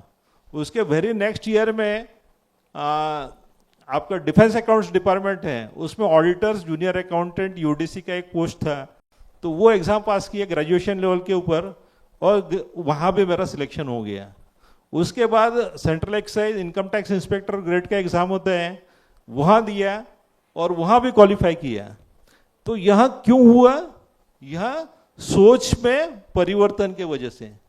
एक लड़का जिसको आईटीआई में भी एडमिशन नहीं मिल रहा था, वहाँ मात्र 5-6 साल में 2-3 स्टाफ सिलेक्शन के एग्जाम क्वालिफाई कर लेता। तो यह मात्र सोच में परिवर्तन के वजह से। तो अगर आप सोच में बदलाव लाएंगे तो कुछ भी असंभव नहीं, चाहे बिजनेस हो चाहे नौकरी हो, बड़ी से बड़ी नौकरी। आप आईएएस बन सकते हैं, आजकल प्राइवेट सेक्टर में भी बहुत सारी नौकरियां हैं, प्राइवेट सेक्टर में भी काम कर सकते हैं। तो कुछ भी असंभव नहीं है। यह हमें सोच करना है कि हमारे जो बाबा साहब अम्बेडकर है, ज्योतिबा फुले है, कांशीराम जी ने, इन लोगों ने हमें एक सोच दी है कि ये हो सकत है, कॉन्फिडेंस दिया है, उन्होंने करके दिखाया है। हमें भी उनको अपना आदर्श मानना चाहिए और ये दिल में डालना चाहिए कि हाँ, ये मैं कर सकता हूं। अब सब लोग बोलो एक बार, क्या बोलना है? हो सकत है। क्या करना है? हो सकत है। ये मैं पॉसिबल है, इट कैन बी पॉसिबल। किसी भी चीज को हमको बहाने ढूंढने वाला नहीं बनना है। हमको चाहे बिजनेस हो चाहे नौकरी हो, हमको तमन्ना सच्ची रखना है और रास्ते ढूंढने वाला बनना है। तो हम जब अगर रास्ते ढूंढेंगे और काम करने का तमन्ना रखेंगे तो कुछ भी इम्पॉसिबल नहीं है। तो यहाँ जो ये है, जो आपका विषय है आज का, कि भैया अगर इस रास्ते के ऊपर चलेंगे तो हम लोग जो है ज्ञान धन कमा भी पाएंगे और बढ़ा भी पाएंगे।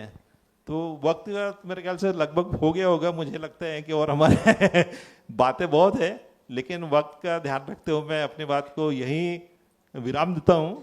धन्यवाद विनोद जी और सभी टीम, धन्यवाद। भरपूर प्रश्न विचारले आणि जगामध्ये समोर तोच जातो जो प्रश्न विचारतो आणि जो इंट्रॅक्शन करतो। आजच्या कार्यक्रमामध्ये हा तुमच्यासाठी आयडिया असला पाहिजे आणि तुम्ही याच्याकडनं एक गोष्ट शिकली पाहिजे, मैं डरूंगा नहीं, मैं पूछूंगा, जो है वो पूछूंगा। खरोखर यासाठी पुन्हा एकदा जोरदार टाळ्या वाजवा। काय नाव तुझं? भूषण पाल, भोंडाळा भुज, भवानजीभाई चौहान हाई स्कूल तथा कनिष्ठ महाविद्यालय Chandrapur, 11th science B. Very good Udkare sir, या 2 मिनिटं या ना, या 2 मिनिटं। सर बघा, तुमच्या विद्यार्थ्यामुळं आपल्या शाळेला एक खूप मोठं एक नाव मिळालेलं आहे। बाकी सगळ्या विद्यार्थ्यांनी पण असंच इन्स्पिरेशन घ्या। आणि sir thank you very much sir, thank you thank you.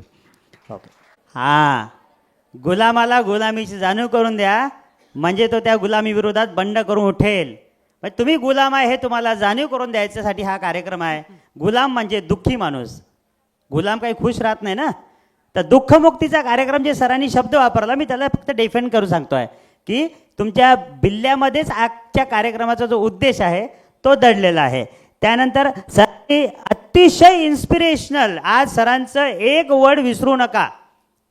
10th मध्ये सरांना 42% होते, आज ते असिस्टंट कमिशनर आहेत आणि अख्ख्या भारताच्या प्राईम मिनिस्टरला सुद्धा घाम फोडतात ते पत्र लिहून। एवढी ताकद फक्त आणि फक्त मोमेंटच्या संगतीमध्ये आल्यामुळे झालं। त्यांनी आज जे डिक्लेअर करा, सर थँक्यू व्हेरी मच।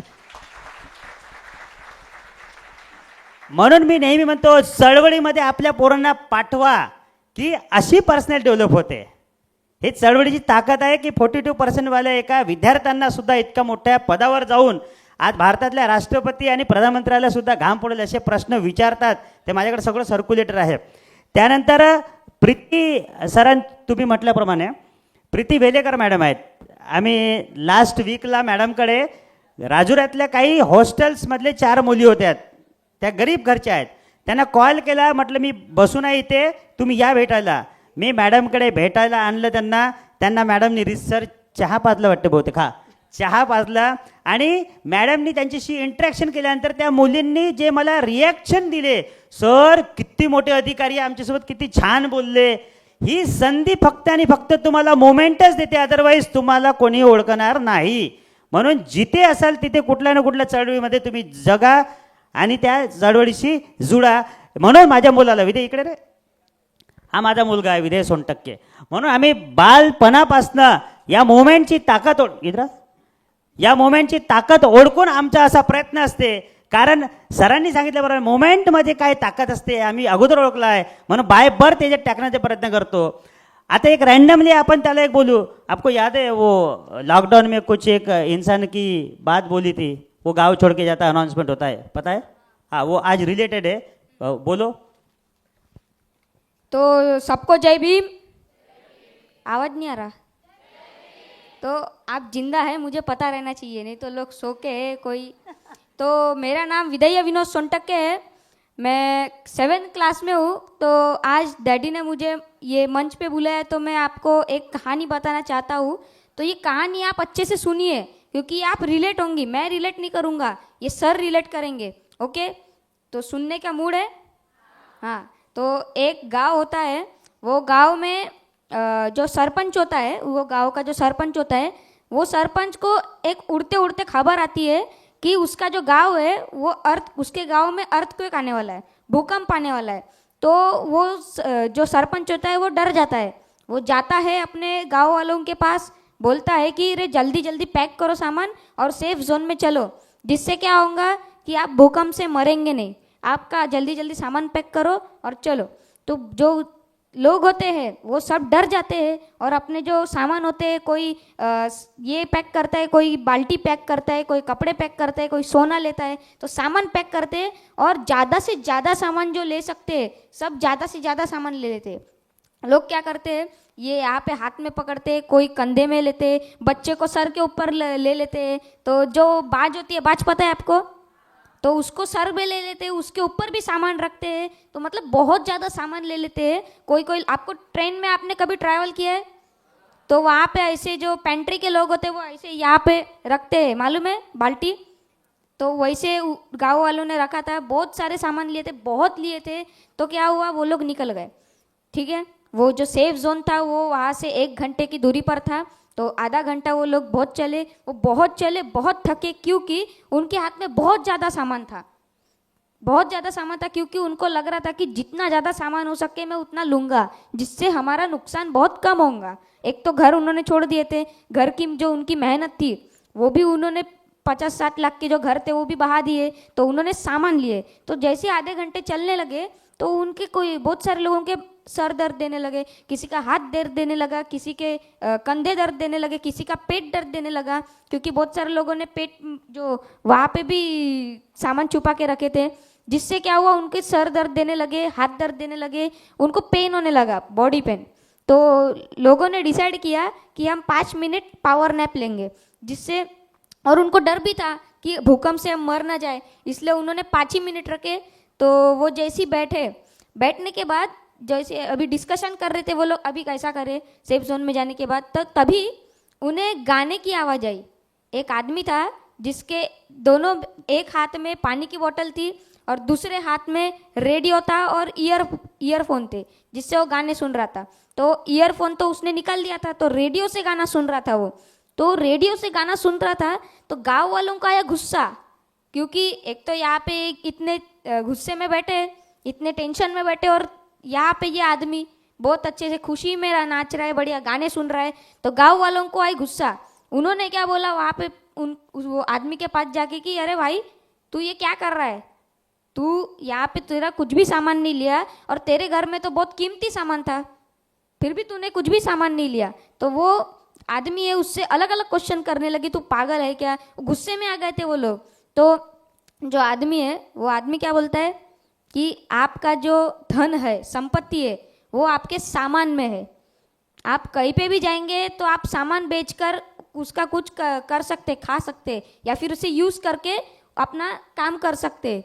लेकिन मेरे दिमाग में नॉलेज है जिससे मैं पैसा कमा सकता हूँ, मेरे दिमाग में पैसा है जिससे मुझे कुछ भी सामान की गरज नहीं है, भले ही मेरा सामान, वो आदमी ने भी टोटल किया होगा कि मेरा 50 लाख का घर है, 20 लाख की सामान है, तो हो गए मेरे 70 लाख। 70 लाख कैसे रिकवर करूं, क्योंकि वो 70 लाख अपने हाथ पे थोड़ी ना उठा सकता है, बाकी लोगों ने उठाया था। लेकिन वो जो आदमी है उसने क्या सोचा कि मैं अपने दिमाग का इस्तेमाल करूंगा और पूरे जो पैसे थे वो रिकवर करूंगा।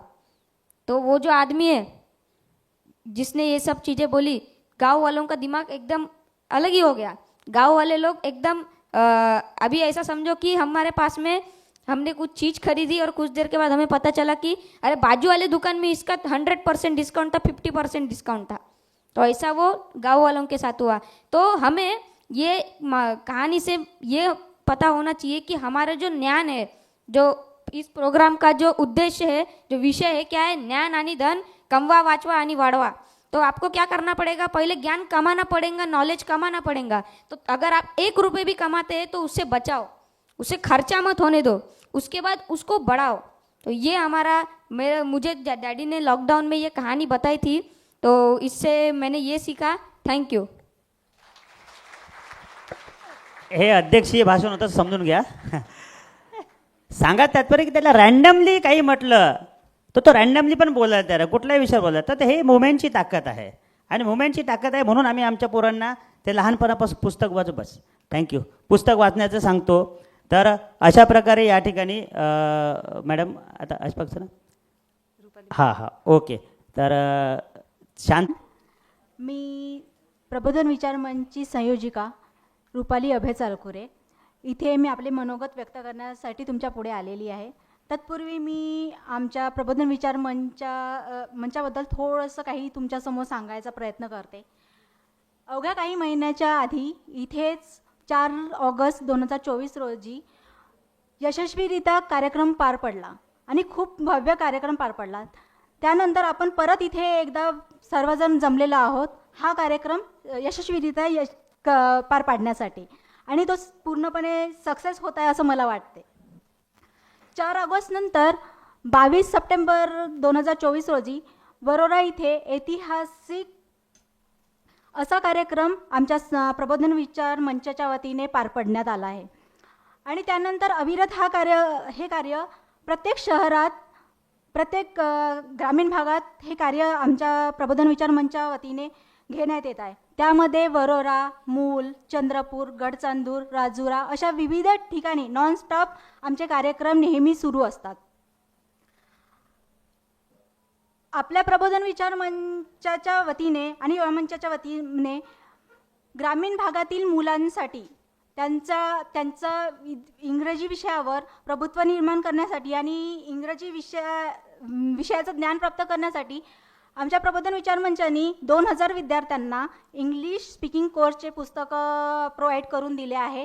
त्यांच्या ज्ञानात भर पडण्यासाठी, इंग्रजी त्यांचं पक्का होण्यासाठी असे विविध कार्यक्रम आमच्या प्रबोधन विचार मंचाच्या माध्यमातून नेहमी घडत असतात.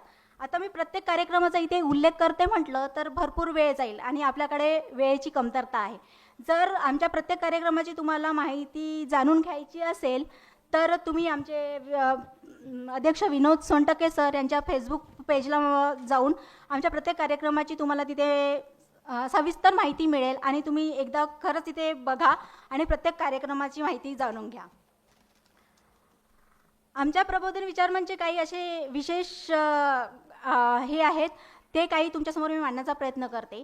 त्यातली पहिली सर्वात महत्त्वाची गोष्ट म्हणजे आमचं प्रबोधन विचार मंचचे असे अनेक कार्यक्रम आजपर्यंत झालेले आहेत, पण आजपर्यंत आमच्या प्रबोधन विचार मंचाने कधीच कोणत्याही राजकीय पक्षाकडून कधीच आर्थिक सहाय्य कधी घेतलेलं नाही आहे. हे आपल्या आणि आमच्यासारख्या सगळ्यांच्या सहकार्यातून प्रत्येक कार्यक्रम आजपर्यंत सक्सेस करण्यात आले आहे आणि यापुढे पण कधीच कुठल्याही राजकीय पक्षाकडनं आपलं प्रबोधन विचार मंच कधीच आर्थिक सहाय्य घेणार नाही. दुसरी आणि सर्वात महत्त्वाची गोष्ट म्हणजे प्रबोधन विचार मंच आणि युवा मंचा असे भरपूर कार्यक्रम झालेले आहेत आणि होतही आहे, पण कधीही तुम्हाला स्टेजवर मान्यवरांची एकच लाईन दिसते. हे याच्यासाठी असते की सगळ्यांना समान समजून आम्ही फक्त एका रोमध्येच सगळ्या मान्यवरांना प्रस्थापन करतो, कारण की तिथे मागे पुढे कोणीच नसतं. सगळ्या प्रबोधन विचार मंचामध्ये सगळे मान्यवर हे समान आहेत म्हणून. आणि तिसरी आणि सर्वात महत्त्वाची गोष्ट म्हणजे कुठलेही कार्यक्रम कोणीही घेतात तिथे कुणाचा ना कुणाचा बॅनरवर फोटो असतो, पण आजपर्यंत आपले इतके कार्यक्रम झाले आहे प्रबोधन विचार मंचचे, पण कधीही बॅनरवर कुणाचाही फोटो नसतो. फक्त फोटो असतो तो डॉक्टर बाबासाहेब आंबेडकरांचा. हे तुम्ही आज बघतही असेल इथे. याच्यानंतर मी आज माझं मनोगत व्यक्त करते. हे झालं आमच्या प्रबोधन विचार मंचाबद्दल थोडं माझ्या शब्दांमध्ये. आता मी माझं मनोगत व्यक्त करते. भारतात आजही महिलांना, मला असं वाटतं की भारतात आजही महिलांना आणि मुलींना हे दुय्यम स्थान आहे. हे माझं पर्सनल ओपिनियन आहे, बाकीच्या सगळ्यांचं वेगवेगळं असू शकते. प्रत्येक मुलींना महिलांना एक चौकट असते, ते कोणी क्रॉस करून आपल्या मेहनतीवर आपल्या याच्यावर समोर जातात, कोणी मागे राहतात. पण जर कोणाला आपल्याबद्दल किंवा आपल्या मनातल्या गोष्टी हे करायच्या असतील, आपल्या सुप्त गुणांना वाव द्यायचा असेल, तर प्रत्येकांनी त्याच्या पलीकडे येऊन विचार करायला पाहिजे आणि ती हिंमत दाखवायला पाहिजे, पुढे यायला पाहिजे आणि त्या चौकटीच्या बाहेर निघून आपल्या सप्तगुणांना वाव देऊन प्रयत्न करायला पाहिजे. आणि जर ह्यात कोणाची मदत हवी असेल तर आमचा प्रबोधन विचार मंच नेहमी प्रत्येकाच्या पाठीशी उभं राहणार आहे. आणि प्रबोधन विचार मंच हा आज महिलांच्या पर्सनॅलिटी डेव्हलपमेंटवर काम करणं सुरू केलेलं आहे. त्यातलंच एक जिवंत उदाहरण म्हणजे आज तुम्हाला प्रत्येक स्टेजच्या आजूबाजूला प्रत्येक ठिकाणी काम करताना या महिला दिसत असतील आणि हे तिथूनच आमची सुरुवात झालेली आहे की प्रत्येक महिलांना आज हा चान्स दिलेला आहे आणि सगळ्यांना समोर बोलण्याची, कामं करण्याची किंवा हा कार्यक्रम ऑर्गनाईज करण्याची आणि यशस्वीरित्या पार पाडण्याची जबाबदारी प्रत्येक महिलांना सरांनी दिली आहे. आणि सरांचा एक हेतू आहे की प्रत्येक महिलांमध्ये पर्सनॅलिटी डेव्हलपमेंट झाली पाहिजे. आणि त्याचंच एक जिवंत उदाहरण म्हणजे मी स्वतः आहे. आज 1 ते 1.5 वर्षापासून मी प्रबोधन विचार मंचाशी जोडलेली आहे. तेव्हापासून मला विविध अनुभव आला. मी पण तुमच्यासारखी एका ठिकाणी बसून होती, मला पण कधीही माईकमध्ये बोलण्याची हिंमतच झाली नाही. पण प्रबोधन विचार मंचाशी आणि विनोद सरांशी जुळल्यानंतर एक ती हिंमत माझ्यात आली आहे. आणि गेल्या 1-1.5 वर्षापासून जे आम्ही कार्य करत आहोत त्याच्यानंतर आज मी तुमच्यासमोर इतक्या लोकांसमोर दुसऱ्यांदा माईकवर बोलण्याची हिंमत केली आहे. आणि मी जर इथे येऊन बोलू शकते तर आपल्यामधल्या सर्वच लेडीज इथे येऊन हा चान्स सर्वांना मिळू शकतो. जर मला आज तुमच्यासमोर बोलताना थोडीशी भीती वाटत होती, पण ठीक आहे, मी आज इथपर्यंत हिंमत केली तर माझ्यापैकी तुमच्यापैकी सगळ्या माझ्या बहिणी सगळ्यांना हा चान्स मिळेल. आणि जर हा चान्स पाहिजे असेल तर तुम्ही ज्यांनाही आमच्या प्रबोधन विचार मंचाशी जुळायचं असेल तर त्यांच्या पुढे एक रजिस्टर येईल, तिथे आपला नाव, नंबर आणि व्हॉट्सअप नंबर नमूद करा, म्हणजे आमच्या प्रत्येक कार्यक्रमाची रूपरेषा तुमच्यापर्यंत पोहोचेल आणि प्रत्येक कार्यक्रमाची माहिती तुम्हाला मिळेल. आणि तुम्ही पण आज सगळं कुठे पण जाऊन आपल्यातली हिंमत दाखवून सगळं काही करू शकता आणि त्या चौकटी बाहेर निघायचा प्रयत्न करा. आणि तुम्हाला काहीही कुठलीही मदत आवश्यक असेल तर आमचे माननीय अध्यक्ष विनोद सोनटक्के सर प्रत्येक क्षणाला तुमच्या पाठीशी असणार आणि प्रबोधन मंच पण तुमच्या पाठीशी असणार.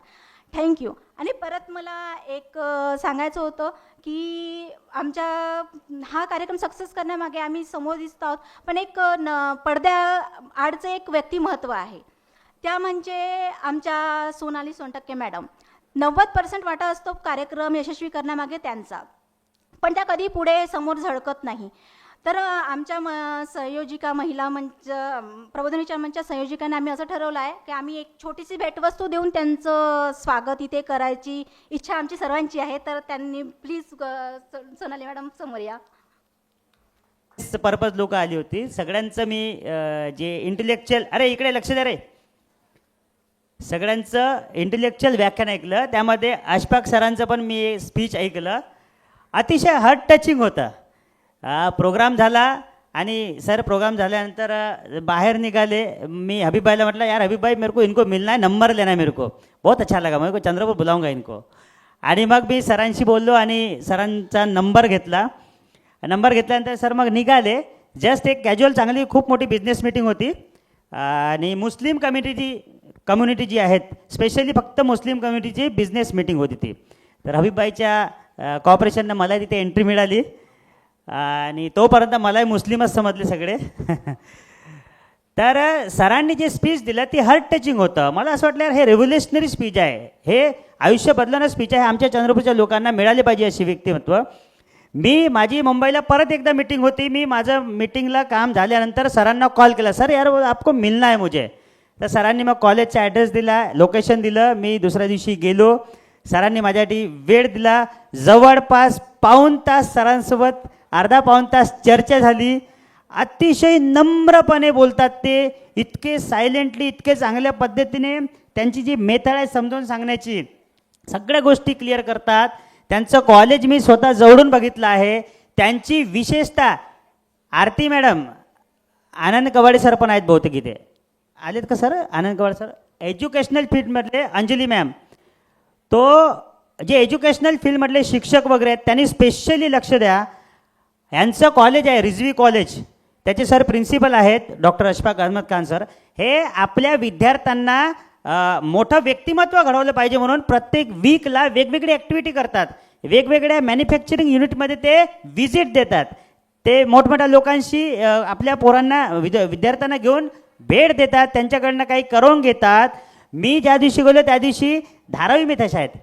धारावीमध्ये एका मॅन्युफॅक्चरकडे पूर्ण कॉलेजच्या टीमला विद्यार्थ्यांना हे लोक तिकडे पाठवायचे. तर प्रत्येक वीकमध्ये काही ना काही वेगवेगळी ॲक्टिव्हिटीज घेऊन विद्यार्थ्यांमध्ये एक जे सुप्त गुण आहे त्याला चालना येतात.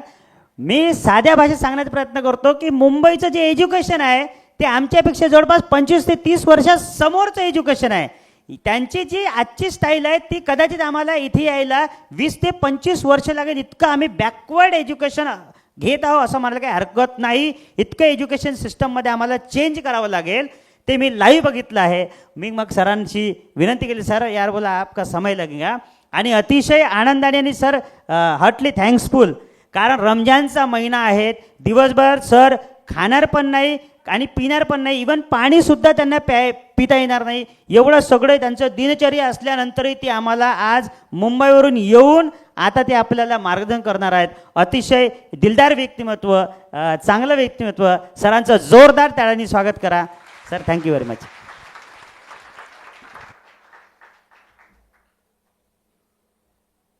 सगळ्यांनी सांगितलं काय, आता मी काय सांगू है ना. बेटा आप आते क्या प्लीज, बिकॉज से आज मैंने ऐसा देखा है जो मुझे बोलना है मेरे से पहले पहले लोगों ने बोल दिया, ठीक है. तो फिर भी मैं रिपीट करूंगा, ठीक है. तो सबसे पहले जब ये बच्चा क्वेश्चन कर रहा था मैं सोचा था इसको बुला के कुछ तो दूंगा, तो सोनटके सर ने पहले उसको बुला लिया है ना. फिर मैंने बैग मंगाया, मेरे बैग में मुझे बात करनी थी आप पे मोबाइल पे, उसको सर ने पहले ही कवर कर लिया, तो मेरे पास बचा क्या. ठीक है, तो मुझे वापस जाने दो आप, ठीक है. अच्छा बेटा आ जाओ ना आप, ठीक है.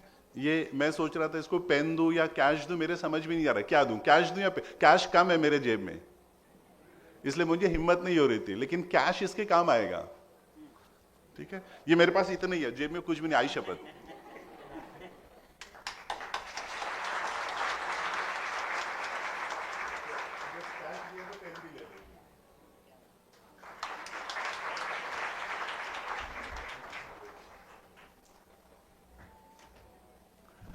अच्छा,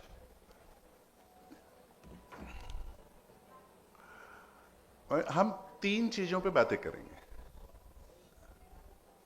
ठीक है. और मैं कोशिश करूंगा धीरे धीरे बात करूं, ज्यादा फास्ट नहीं जाना है, मुझे थोड़ा सा बात करना है आपसे. 2 चीज कवर होगी, 1 चीज रहेगी, लेकिन फिर भी मैं उसको रिपीट करूंगा, है ना. थोड़ा सा आपको है ना एक ऐसे चैलेंज करता हूं, ठीक है. मैंने बहुत जगह पूछा है, इसमें से एक बच्चा या आप लोग भी बैठ जाइए, आपको ऐसा है ना ऐसे लग रहा है जबरदस्ती खड़े, बैठ जाएंगे तो अच्छा रहेगा, कंफर्टेबल. ये लोग अब ये लोग कोई मस्ती नहीं करेगा, गारंटी. सोनटके सर ने इतना टाइट किया है तो अब वो अच्छा, इधर सोफा खाली है बैठ जाए, हमारे ऑर्गेनाइजर बैठ जाए बस, और है ना मुश्किल से थोड़ा टाइम लेंगे, ज्यादा नहीं लेंगे, बैठ जाए. बेटा इसमें से ना कोई भी एक बंदा खड़ा हो जाए और बोले हाँ बंदा या बंदी जो भी है, हिम्मत करके कि मेरे घर में चाइना का सामान नहीं है.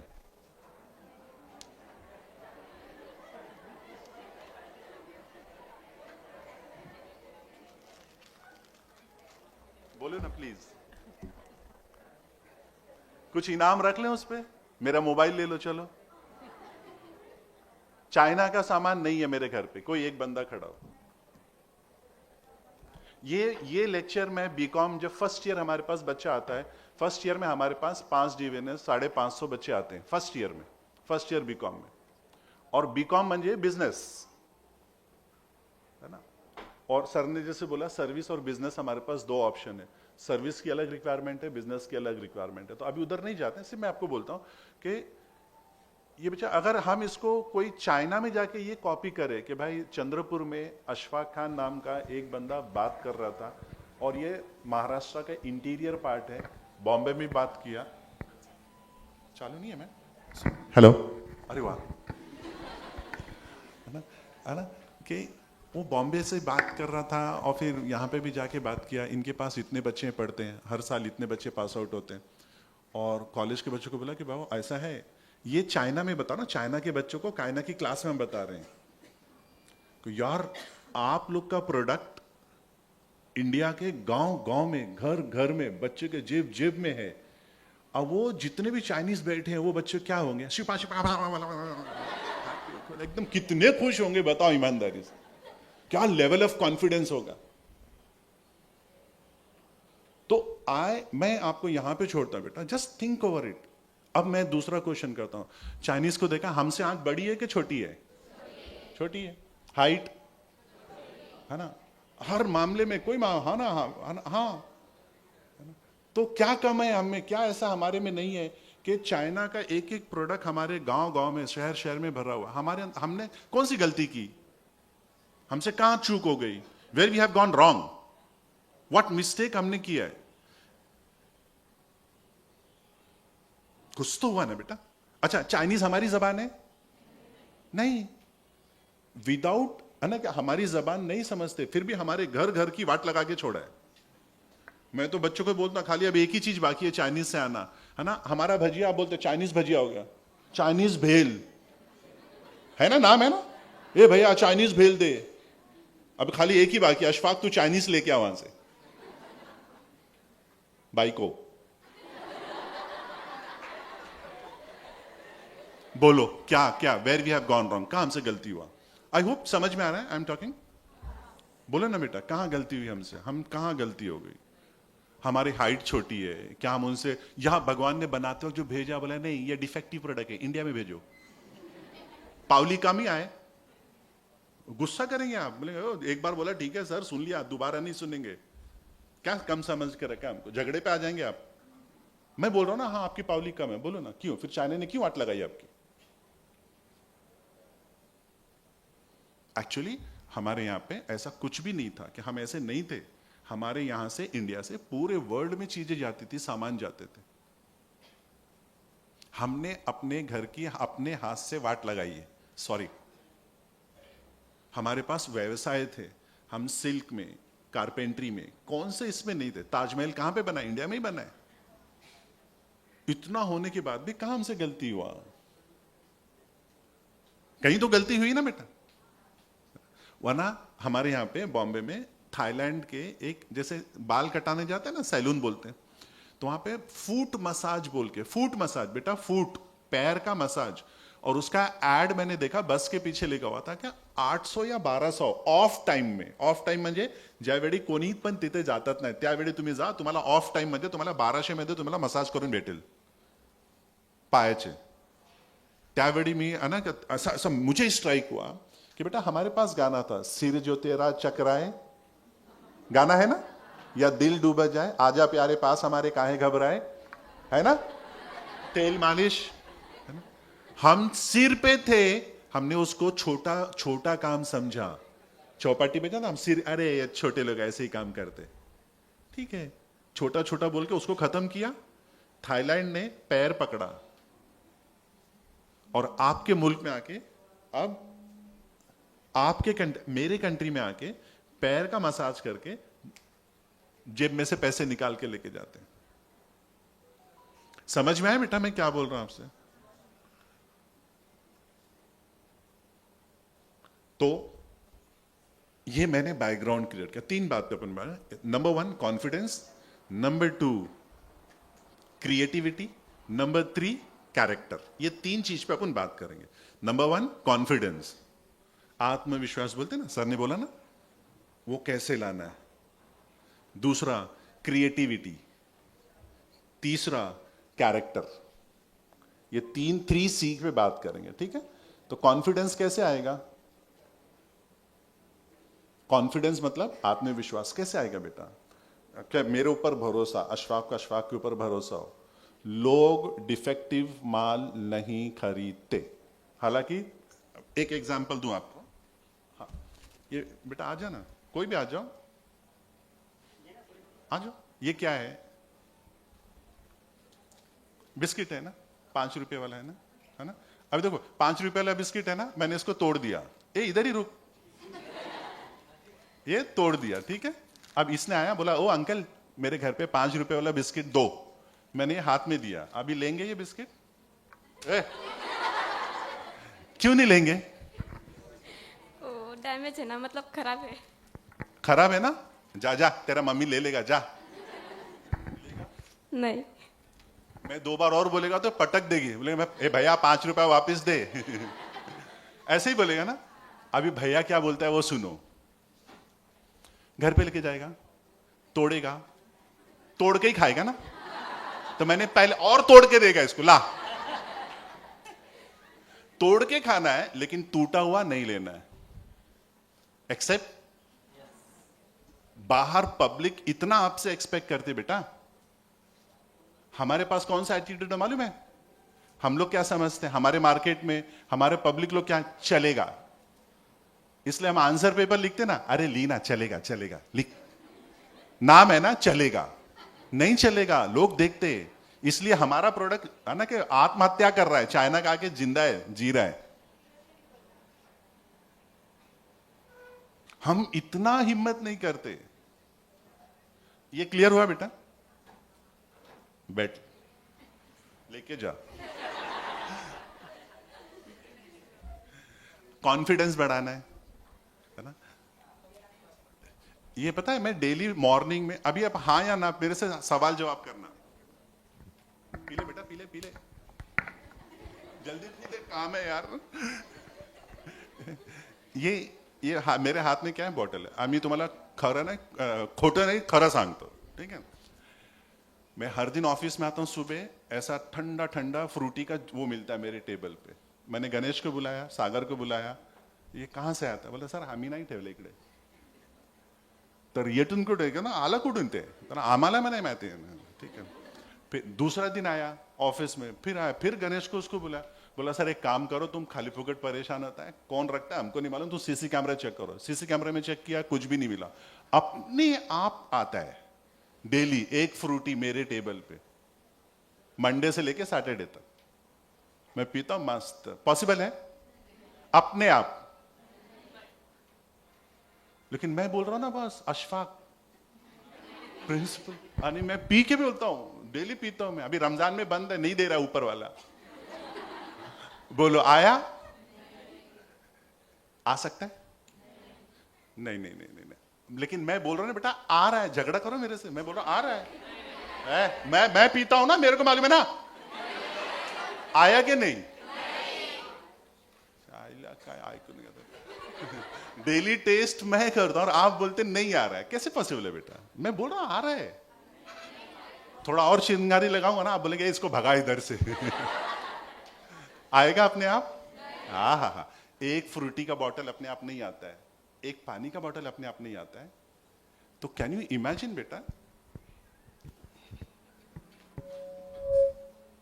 ये ज्यादा बनाना डिफिकल्ट है कि ये डिफिकल्ट है? हाँ, वही बोला, ये बोला मैं ऐसे भी है अपने पास अभी। ये डिफिकल्ट है ना? ऑरेंज नाही भेटला मला, की को पाइनएपल नाही भेटला, ना क्या बोलता, डाळिंब नाही भेटला मला। वो डिफिकल्ट है क्या फ्रूटी डिफिकल्ट है? डाळिंब डिफिकल्ट है। फ्रूटी 10 जन्म नहीं 50 जन्म लेके फ्रूटी जैसे कंपनी यूएस सब बर्बाद हो जाए, एक अनार नहीं बना सकते। केले का पैकिंग देखा है? तो अब बताओ, फ्रूटी अपने आप बन सकता है? तो अनार कैसे बन गया? हाँ हाँ हाँ हाँ, झाड़ लगा के, कितना सिंपल है। हाँ यही सिंपल है, झाड़ लगा के बन गया।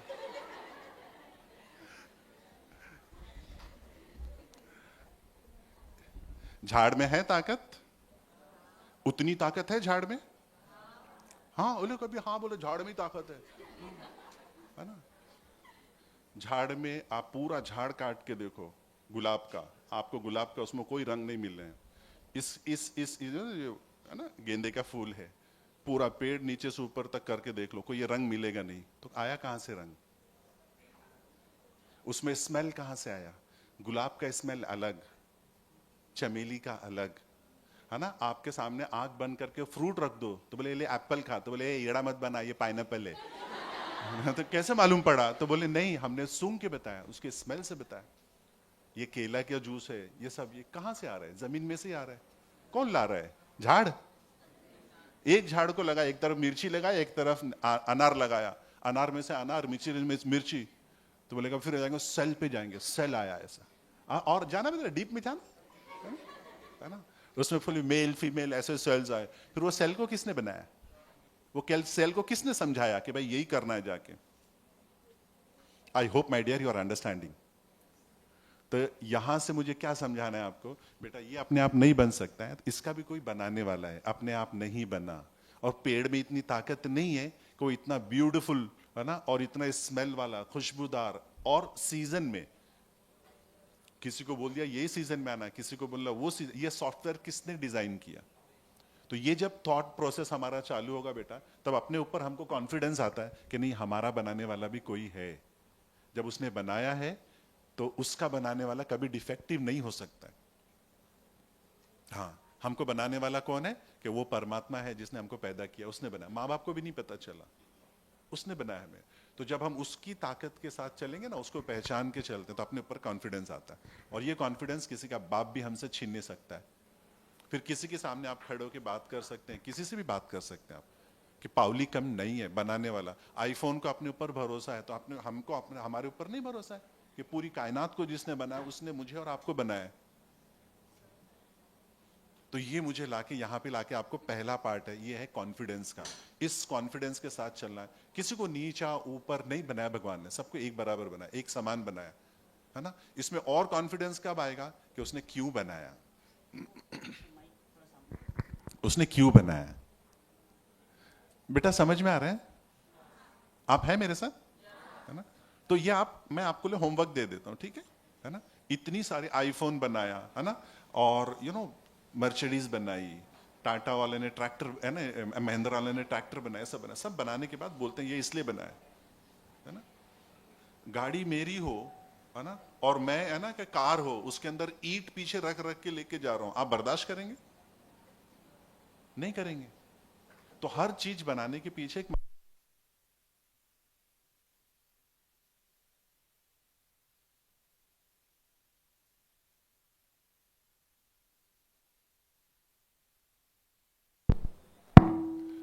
तो उसने बनाया है, तो क्यों बनाया? बेटा इस पे थोड़ा सा थॉट प्रोसेस होगा ना, तो फिर आपने बॉडी की आप वैल्यू करना शुरू करेंगे, आप केयर करेंगे। यहां से हमारी बात स्टार्ट होती है, ठीक है? तो पहला पार्ट हो गया, क्या है? कॉन्फिडेंस। आप बढ़ा कॉन्फिडेंस के नहीं? आप हल्के हैं? हाँ, जेब में आईफोन आता है तो आदमी की स्टाइल बदल जाती है। हाँ, तो ऐसे आप आईफोन से भारी हैं बेटा, आप भारी हैं।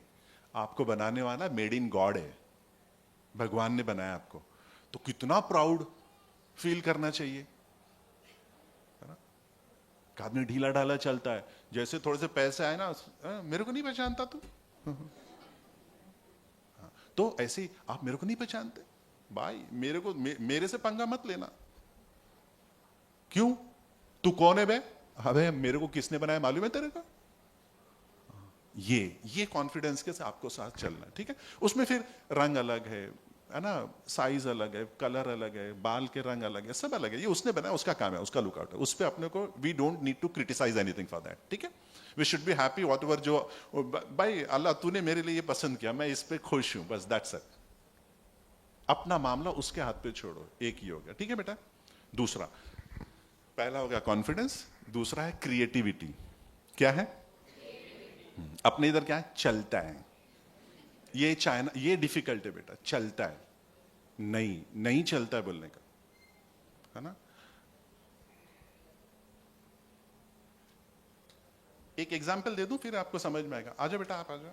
इसका एक प्लेन बना के लेके आना, एरोप्लेन। हाँ, मुझे नहीं बनाना था। कोशिश कर बना।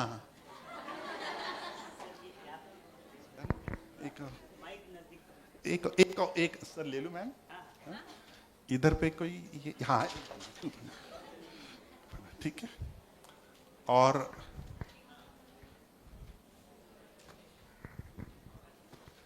तू बैठे ना, इसको फोल्ड कर, जल्दी बनाओ यार, कंपनी को जल्दी चाहिए, ऑर्डर इधर है।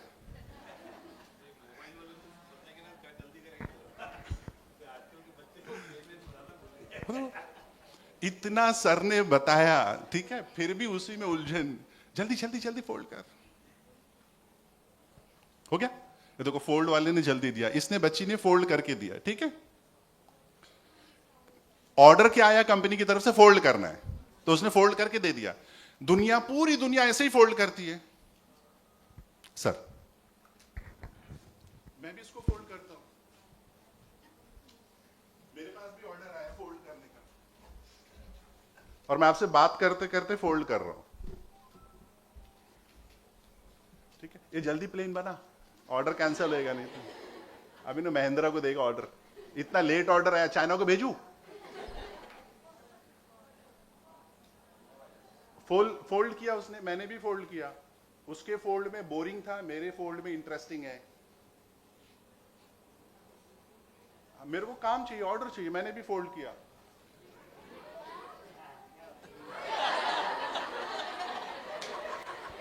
ऑर्डर कौन से कंपनी को देगा? हर्षता। अब ये ऑर्डर है सामने से, आपको मैं भी फोल्ड करता हूं और हर्षता कंपनी भी फोल्ड करती है। ऑर्डर किसको देंगे? इधर ही मार्केट लेके गया, बसा। ये देख अभी भी परेशान है, इनका प्लेन नहीं बना, बोले इधर से हट्टा, चाइनीज के बन गया बॉस आपका। एक तो बना ना, ये एक बना है, इसको फेंको, उड़ाओ उड़ाओ, ओ ऑर्डर भी दे दिया, उड़ाओ उड़ाओ। दूसरा ऑर्डर कैंसिल, सऊदी का शेख था, बोला नहीं ऑर्डर कैंसिल, इन चाइना को दो, इंडियन लोग बना नहीं पाते। और बनाया भी तो वही बनाया जो उसके अब्बा बनाते थे। क्यों क्यों ऐसा बना रहे बेटा? आप जाओ इधर, अभी भी इधर बन रहा है, लाओ जल्दी लाओ, जल्दी जल्दी। शाबाश, आई लाइक इट। ये भी, अब ये देखो, ये मॉडल है प्लेन का, वो बच्चा भी वही बना रहा है ना। जब सर बना रहे थे, मैं बना रहे थे, हम भी यही बनाते थे, और आज भी ये बच्ची ना 2025 में यही बना रही है। लेकिन मेरा प्लेन ये ऐसे ऐसे जा रहा है, उसमें बैठेगा पैसेंजर कोई? उसको उड़ाओ। प्लेन काय के लिए बनता है? आइदर कार्गो के लिए या पैसेंजर के लिए।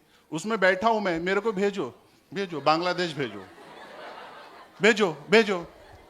ये देखो प्लेन उड़ा हर्षता से, भेज बेटा मेरे पास भेज। प्लेन का ऑब्जेक्टिव है भेजा, भेजो। बांग्लादेश ने वो वेस्ट बंगाल में गिर उड़ के गया खाड़ी में। ऐसा प्लेन लेंगे आप? हाँ, हमको प्लेन चाहिए जो हमारे ऑर्डर के मुताबिक चले। ऐसा हमको प्रोडक्ट चाहिए जो हमारे हिसाब से बने। तो चाइना बना रहा है, चाइना का बिक रहा है। तो चाइना ने प्लेन बना दिया ऐसा, बोलो किधर फेंकने का? किसको चाहिए बोलो, उसको तक पहुंचाता हूं बॉल को। किसने बोला प्लेन ऐसा ही होता? ऐसा नहीं होता। अरे उधर का उधर ही रह गया। ए ले मेरा प्लेन ले गया, पहले ये मेरा प्लेन था। बोलो गलत है तो फिर मैं सही करूं। बोलो नहीं, बोलो आपका प्लेन नहीं है, पहिया नहीं है उसमें, बोलो ना। हम येड़ा बनते, येड़ा अपना अपना काम खुद खराब करते। फिर से इससे लड्डू बना, या ड्राइंग करके बना, या जल्दी बना, टाइम नहीं है। लड्डू म्हणजे गोल होता है। किसने बोला? किसने बोला? डॉक्टर भीम साहब अंबेडकर ने बोला था? गांधी जी ने बोला था? किसने बोला लड्डू गोल होता है? इससे बेटा बाहर आओ, बाहर आओ, please come out from this. लड्डू अचाच असतो। इससे जब तक बाहर नहीं आएंगे हम ऐसे ही सड़ते रहेंगे। और निकालू बैग में से? बोलो हाँ या ना? ऐसा बस। बॉम्बे से आया तो छोड़ के थोड़ी जाएगा।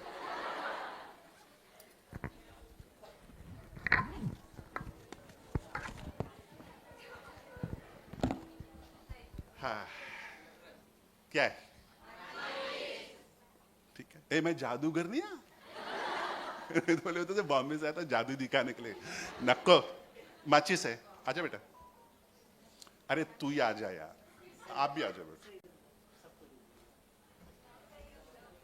ये माचिस है, कहा मेड इन चाइना है? हाँ ये देख, हाँ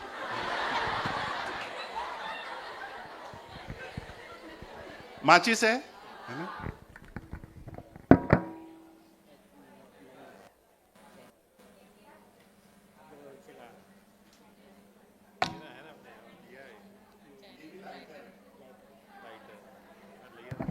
ये भी लाइटर है, ठीक है, जला के दिखाऊं? अबे मैंने बंद कर दिया।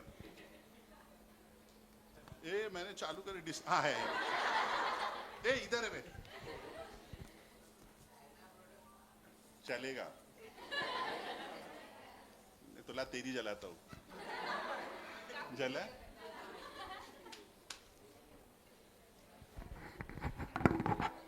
वहां से यहां कौन आएगा? हाँ चाइना। अभी शुरू हो जाए जय देव चाइना बन तो। आई होप यू अंडरस्टूड बेटा। ये क्रिएटिविटी है। क्या है? हाँ, हम चाय बोलेगा तो हमको वही समझ में आता है, वड़ा पाव बोलेगा तो वही गोल, लड्डू बोला तो वही। वड़ा पाव में जो कंटेंट है सेम कंटेंट मैकडॉनल्ड्स में है, सेम बेसन आलू वही है, लेकिन वड़ा पाव कैसा? ऐसा यतीम जैसे रोड के किनारे खड़ा है। और वड़ा मैकडॉनल्ड्स हाथ में ना, तो मैं क्लासरूम में मेरा एटीट्यूड चेंज, ए गरीब लोग हटो। क्यों बेटा ऐसा? तो अभी टुडे आज हम लोग डिसाइड करते हैं, हम सब जो काम करेंगे उसको कैसे करेंगे? क्रिएटिव वे में करेंगे, हटके करेंगे। सेम कॉपी नहीं करेंगे, आंसर सेम कॉपी नहीं करेंगे। हाँ, इतना भी नहीं करने कि कपड़े उतार देने का। हाँ नको, लिमिट में रह के। अब इधर पे आता है कैरेक्टर। दो हो गया बेटा। पहला कॉन्फिडेंस। बेटा इधर आओ। अच्छा आप बैठो, आप बहुत छोटे है ना। टच स्क्रीन सबसे पहला कब बना? टच स्क्रीन समझते? टच स्क्रीन समझते? इसके बाद I will directly move to sorry हाँ कैरेक्टर। चलो, टच स्क्रीन सबसे पहला कब बना? टच स्क्रीन समझते ना जी? 90s में बना है,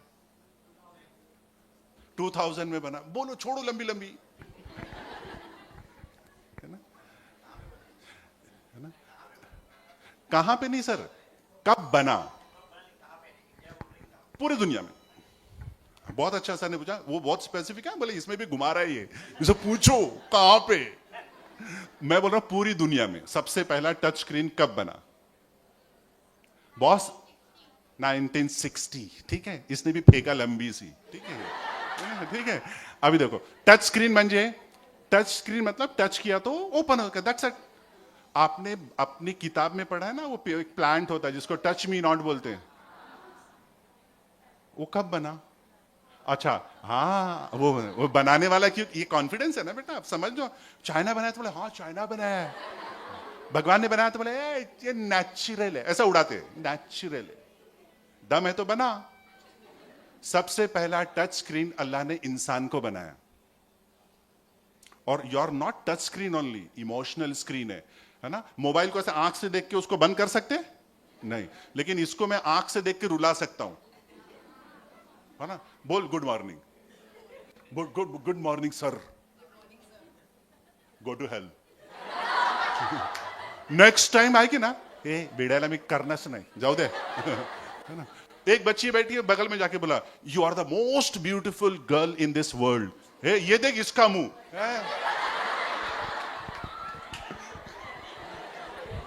समझ में आया? हाँ। ये सारा मोबाइल के अंदर, ताले के अंदर। सुन टके सर ताले को लगाते हैं चले जाते हैं, मैं ताले को लगाया, उसको किया, चोर आया तो चिल्लाएगा वो, नहीं, ये सब इमोशंस नहीं है प्रोडक्ट के अंदर, ये तो आपके अंदर है, क्योंकि आपको किसने बनाया? परमेश्वर, ऊपर वाले ने बनाया। तो सोचो उसने बनाया तो क्यों ऐसे मुंह लटकाया हुआ, ऐसे लगता कि कोई है ही नहीं, यतीम लोग हैं यार, पूरी दुनिया अपने जेब में है। उस कॉन्फिडेंस के साथ रहना है। You are the most smartest gadget in this world, है ना? इधर कैसे ऐसे हाँ, हाँ। अरे बेटा यस बोल, तेरा नाम?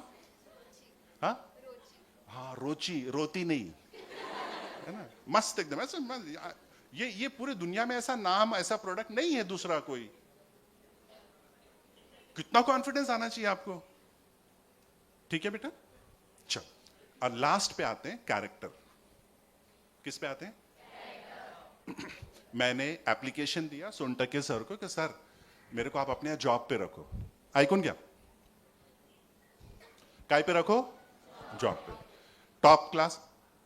ऐ सर, अभी जैसे सर ने ओपनली बोल दिया, हैट्स ऑफ टू सर कि मेरा 42% था। वो 42 पे सर को प्राउड फील होता था, लेकिन मेरे जैसा आकड़ू आदमी 92%।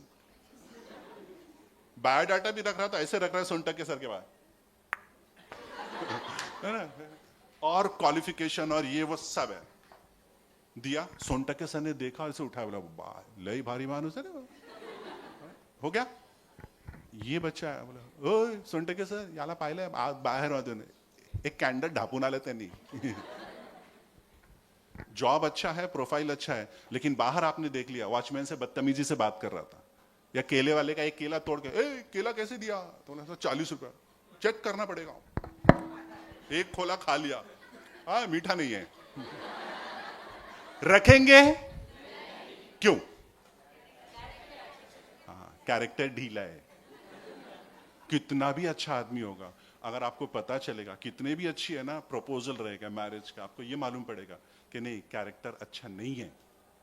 कैरेक्टर मतलब बातचीत, भजन। एक तो होता है प्रोडक्ट से अपने को फायदा, एक होता है आपकी बातचीत से, आपके रहन सहन से, आपके साथ में रहने से, वो सारे हमारे कैरेक्टर में गिनती होते हैं। आप देखते कैसे हैं, आप खाते कैसे हैं, आप बोलते कैसे हैं, आप बिहेव कैसे करते हैं, आप अपना पैसा कैसे खर्च करते हैं। यार हम क्या जानवर हैं अपना अपना प्लेट लेके भाग जाएं?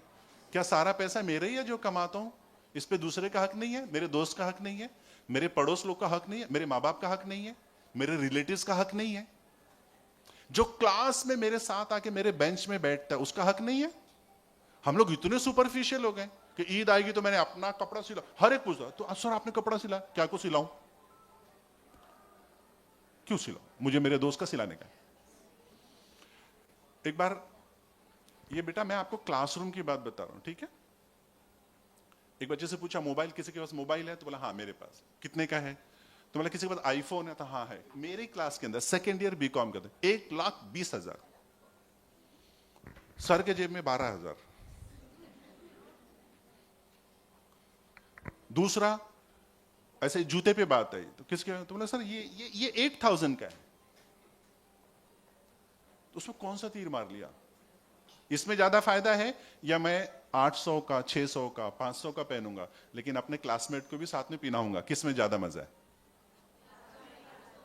भले हम लोग वड़ा पाव खाते जाके है ना टपरी पे से लेकर, लेकिन एक को 2 करके खाते हैं। और मैकडोनल्ड्स में कमीना खाता है, वाइफ को बोलता तू अपना भर मैं अपना भरूंगा। ये पूरा वेस्टर्न मुल्क में जिसको आप देखते हैं ना, जर्मनी, कनाडा नाम सुनते हैं, वहां पे वाइफ अपना भरेगी, हस्बैंड अपना भरेगा, बच्चा अपना डिश खाएगा, माँ अपनी डिश खाएगी और ये अपना खाएगा। अपने यहाँ तो एक ग्लास में 3-3 पीते। तो हमें तो ये कैरेक्टर पे है ना पूरा ऐसा कॉलर टाइट करने को जी करता है। एक लास्ट फॉर्मूला, आपको पैसे चाहिए ना, मैं फैक्ट्री से हट के बताता हूं। चाहिए? डिग्री के बगैर बताता हूं, क्योंकि हम जिसको रिपोर्ट, हाँ बगैर डिग्री के, हाँ, लेकिन ये वैसे ही होगा कि जैसे उन्होंने सुभाष चंद्र बोस ना, तुम मुझे खून दो मैं तुम्हें, तो तुम मुझे वचन दो, जो मैं बोल रहा हूं उस पर प्रवचन करेंगे। मैं सिर्फ प्रवचन करेगा नहीं, उस पर चलेंगे तो मिलेगा। अब क्योंकि हमने स्पेशली अपने कंट्री में देखा है, बॉम्बे से लेके दिल्ली का कहीं पे भी जाओ आप, जो बड़े बड़े बिजनेसमैन हैं उनको ऐसा देखेगा कोई ऐसा बहुत बड़े पढ़े लिखे नहीं है, एमबीए नहीं है, नॉर्मल आदमी है, लेकिन एक चीज कॉमन देखेगा आपको उसके अंदर, इसका कोई गारंटी नहीं आपके इसका मतलब है कल से छोड़ मत देना, बोले नहीं आई नहीं आता कॉलेज बंद, नको रे बाड़ा प्लीज। उसका अलग बेनिफिट है, ये अलग है, उसको करो जहां तक मौका मिले, पीछे नहीं रहने का। लेकिन वो अगर डिग्री विदाउट दिस, तो आपका डिग्री बेकार है। और दिस वन जो मैं बोल रहा हूं, ये विदाउट डिग्री तो भी आप लल्लन टॉप है। बोलू चाहिए? इसका सिंपल फॉर्मूला है, अगर आपको दुनिया में धनवान बनना है, पैसे चाहिए, इज्जत चाहिए, एकदम कंफर्टेबल लाइफस्टाइल चाहिए, अच्छी लाइफस्टाइल, अच्छी लाइफ समझते हैं बेटा? मैं नहीं बोलने वाला था बिकॉज रिकॉर्ड हो रहा है, इसलिए मैं नहीं बोलता हूं, ठीक है? क्योंकि हो सकता है फिर ये मैसेज पहुंच जाए जिसको मैंने देखा है ना? कम से कम मिनिमम मैं इशारा करता हूं आपको, है ना? कम से कम उनके पास जो प्रॉपर्टी है ना, तो 12 से 14 हजार करोड़ का है। और पिछले 5 दिन पहले मेरे सामने ऐसे, जैसे मैडम है ना, ऐसे बैठे हुए और अपना गीला शिकवा मेरे को सुना रहे हैं, और मैं सिर्फ मुंडी हिला रहा हूं कि एक ग्लास पानी देने के लिए कोई घर में नहीं है। उससे अच्छा अपना ठेले वाला चाचा ना घर पे पहुंचता, तो एक बच्चा एक टांग खींचता, दूसरा बोला ला मैं दबाता है। तो वो आपके हम लोग के अगर है तो प्लीज फाइंड इट आउट। ये मैं मैजिक फॉर्मूला बता रहा हूं, मेरा नहीं है। जिसने हम सबको बनाया उसने बोला है कि मेरे बाद नंबर मां बाप का है। एक पॉइंट करना है, और इसमें फिर मैं चाइना को थैंक यू बोलूंगा। अब उसमें रीजन क्या है? आपका नवरत्न तेल आता है ना, 1-1 रुपये वाला जो पाउच आता है। जो बच्चे हॉस्टल में हैं, जब वेकेशन छुट्टी में घर पे जाते हैं ना बेटा, जब आप, क्योंकि मैं भी हॉस्टल में, जब आप घर पे जाते हैं, या जो बच्चे रेगुलर माँ बाप के पास हैं, आप बाकी खर्चे निकाल लेते हैं। कभी 10 रुपया बैलेंस करके वो एक नवरत्न लेके आओ, 10 स्ट्रिप लेके आओ, 10 रुपए का, एक रात में निकालने का। सैटरडे छुट्टी, संडे छुट्टी है तो सैटरडे का अलग काम है, लेकिन रेगुलर विदाउट मम्मी के सिर पे रखे आप सोने का नहीं, विदाउट मम्मी पापा के सिर पे रखे, आधा। ये आपको कहां से पैसे लाएगा मुझे नहीं पता, कहां पे आपको लेके जाएगा मुझे नहीं पता। जरूरी नहीं है कि बैंक में ही जाके पैसे मिलेंगे। एक शोलापुर के पास एक डिस्ट्रिक्ट है बारसी, है ना, जब ऊपर वाला चाहता है ना, तो सर वो बारसी से वो बच्ची शादी हुई और कार्टर रोड पे जाके हजारों करोड़ के बंगले में जाके रही। तो मांगो ना यार ऊपर वाले से, किसने मना किया मांगने का? बोले यल्ला मेरे को बुर्ज खलीफा में चाहिए, बड़ी छोड़ो उधर लंबी। वो बोलता है तुम मांगो मैं दूंगा, क्यों उसमें कंजूसगिरी करने का? वो आपके ये नहीं देखता है, आपके दिल को देखता है वो, और वो दिल को दिखाने के लिए पहले उसके दिल को छूना पड़ेगा। तो उसका दिल, भगवान ने अपना दिल माँ बाप के पास रखा है। तो माँ बाप अगर खुश रहेगा ना बेटा, मैं सिंपल फॉर्मूला बता रहा हूं, उसका एक टेक्निक बता रहा हूं। और अगर आजो उनसे भी दादा दादी है तो आप तो आईफोन है, आप आईफोन है। उनको हंसा के रखो घर में, आप वो डांट रहे कुछ भी कहा, हंसा के रखो, उनको खुश रखो, बस दैट्स इट। एक सिंपल फॉर्मूला बता रहा हूं, खुश रखने के लिए मैंने बताया, नवरत्न बताया।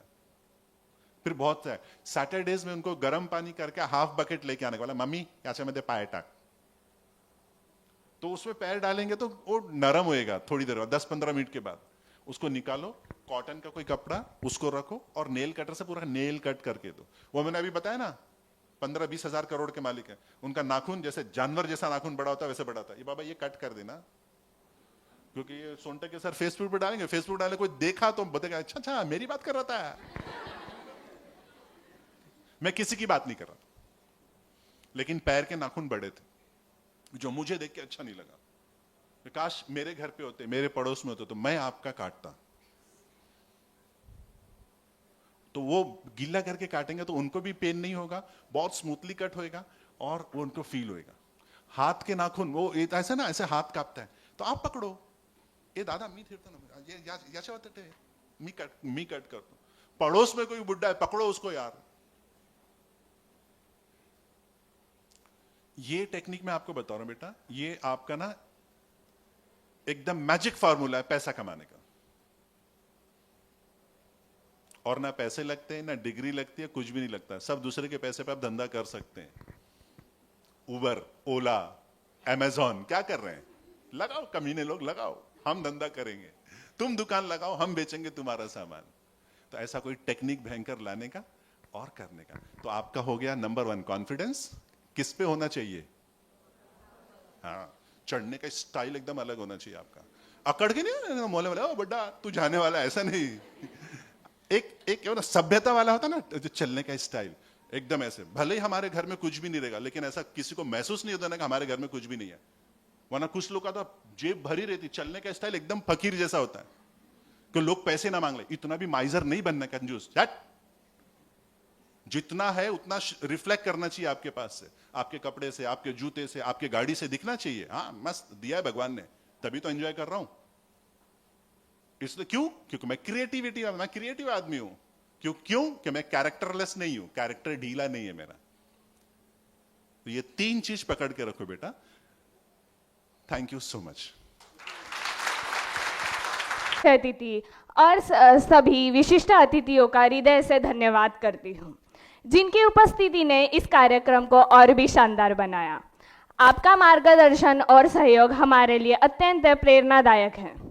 हमारे प्रबोधन विचार मंच और युवा मंच की पूरी टीम की विशेष आभार, जिन्होंने इस कार्यक्रम को आयोजन में अहम भूमिका निभाई।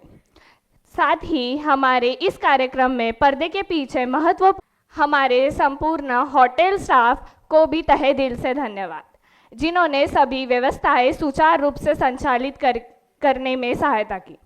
और सबसे महत्वपूर्ण हमारे डोनेटर का भी विशेष धन्यवाद, जिनकी उदारता और सहयोग के बिना इस कार्यक्रम को सफल बनना संभव नहीं था। आपका योगदान अतुलनीय है।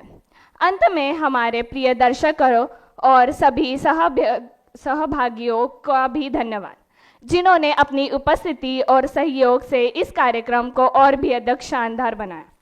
कुछ समय पहले तक मैं भी आप सभी में से एक थी, जिसे मंच पे आके बोलने से डर लगता था, पर आज आप सभी के सामने मैं पूरे आत्मविश्वास के साथ बोल पा रही हूँ, और इसका पूरा श्रेय प्रबोधन विचार मंच और युवा मंच को जाता है। ये प्रबोधन विचार मंच न केवल महिलाओं और लड़कियों को आगे बढ़ने का अवसर देता है, बल्कि उन्हें आत्मनिर्भर बनाने के लिए प्रेरित करता है। इस मंच का मुख्य उद्देश्य उन लड़कियों और महिलाओं को स्वतंत्र और आत्मनिर्भर बनाने का है, जिन्होंने कभी सपने देखे थे, लेकिन कुछ परिस्थितियों के कारण वो उन्हें पूरा नहीं कर पाए। यह मंच ऐसी महिलाओं को पूरा सहयोग और प्रोत्साहन देता है, ताकि वे अपने सपनों को साकार कर सके। और इस मंच के mastermind mister Vinod Sontakke sir, इनके बारे में जितना कहा जाए उतना कम है। यह ना होते तो हम ना होता, और ना ही ये मंच होता। तो सर, आपके इस मंच को शुरू करने के लिए बहुत बहुत थैंक यू।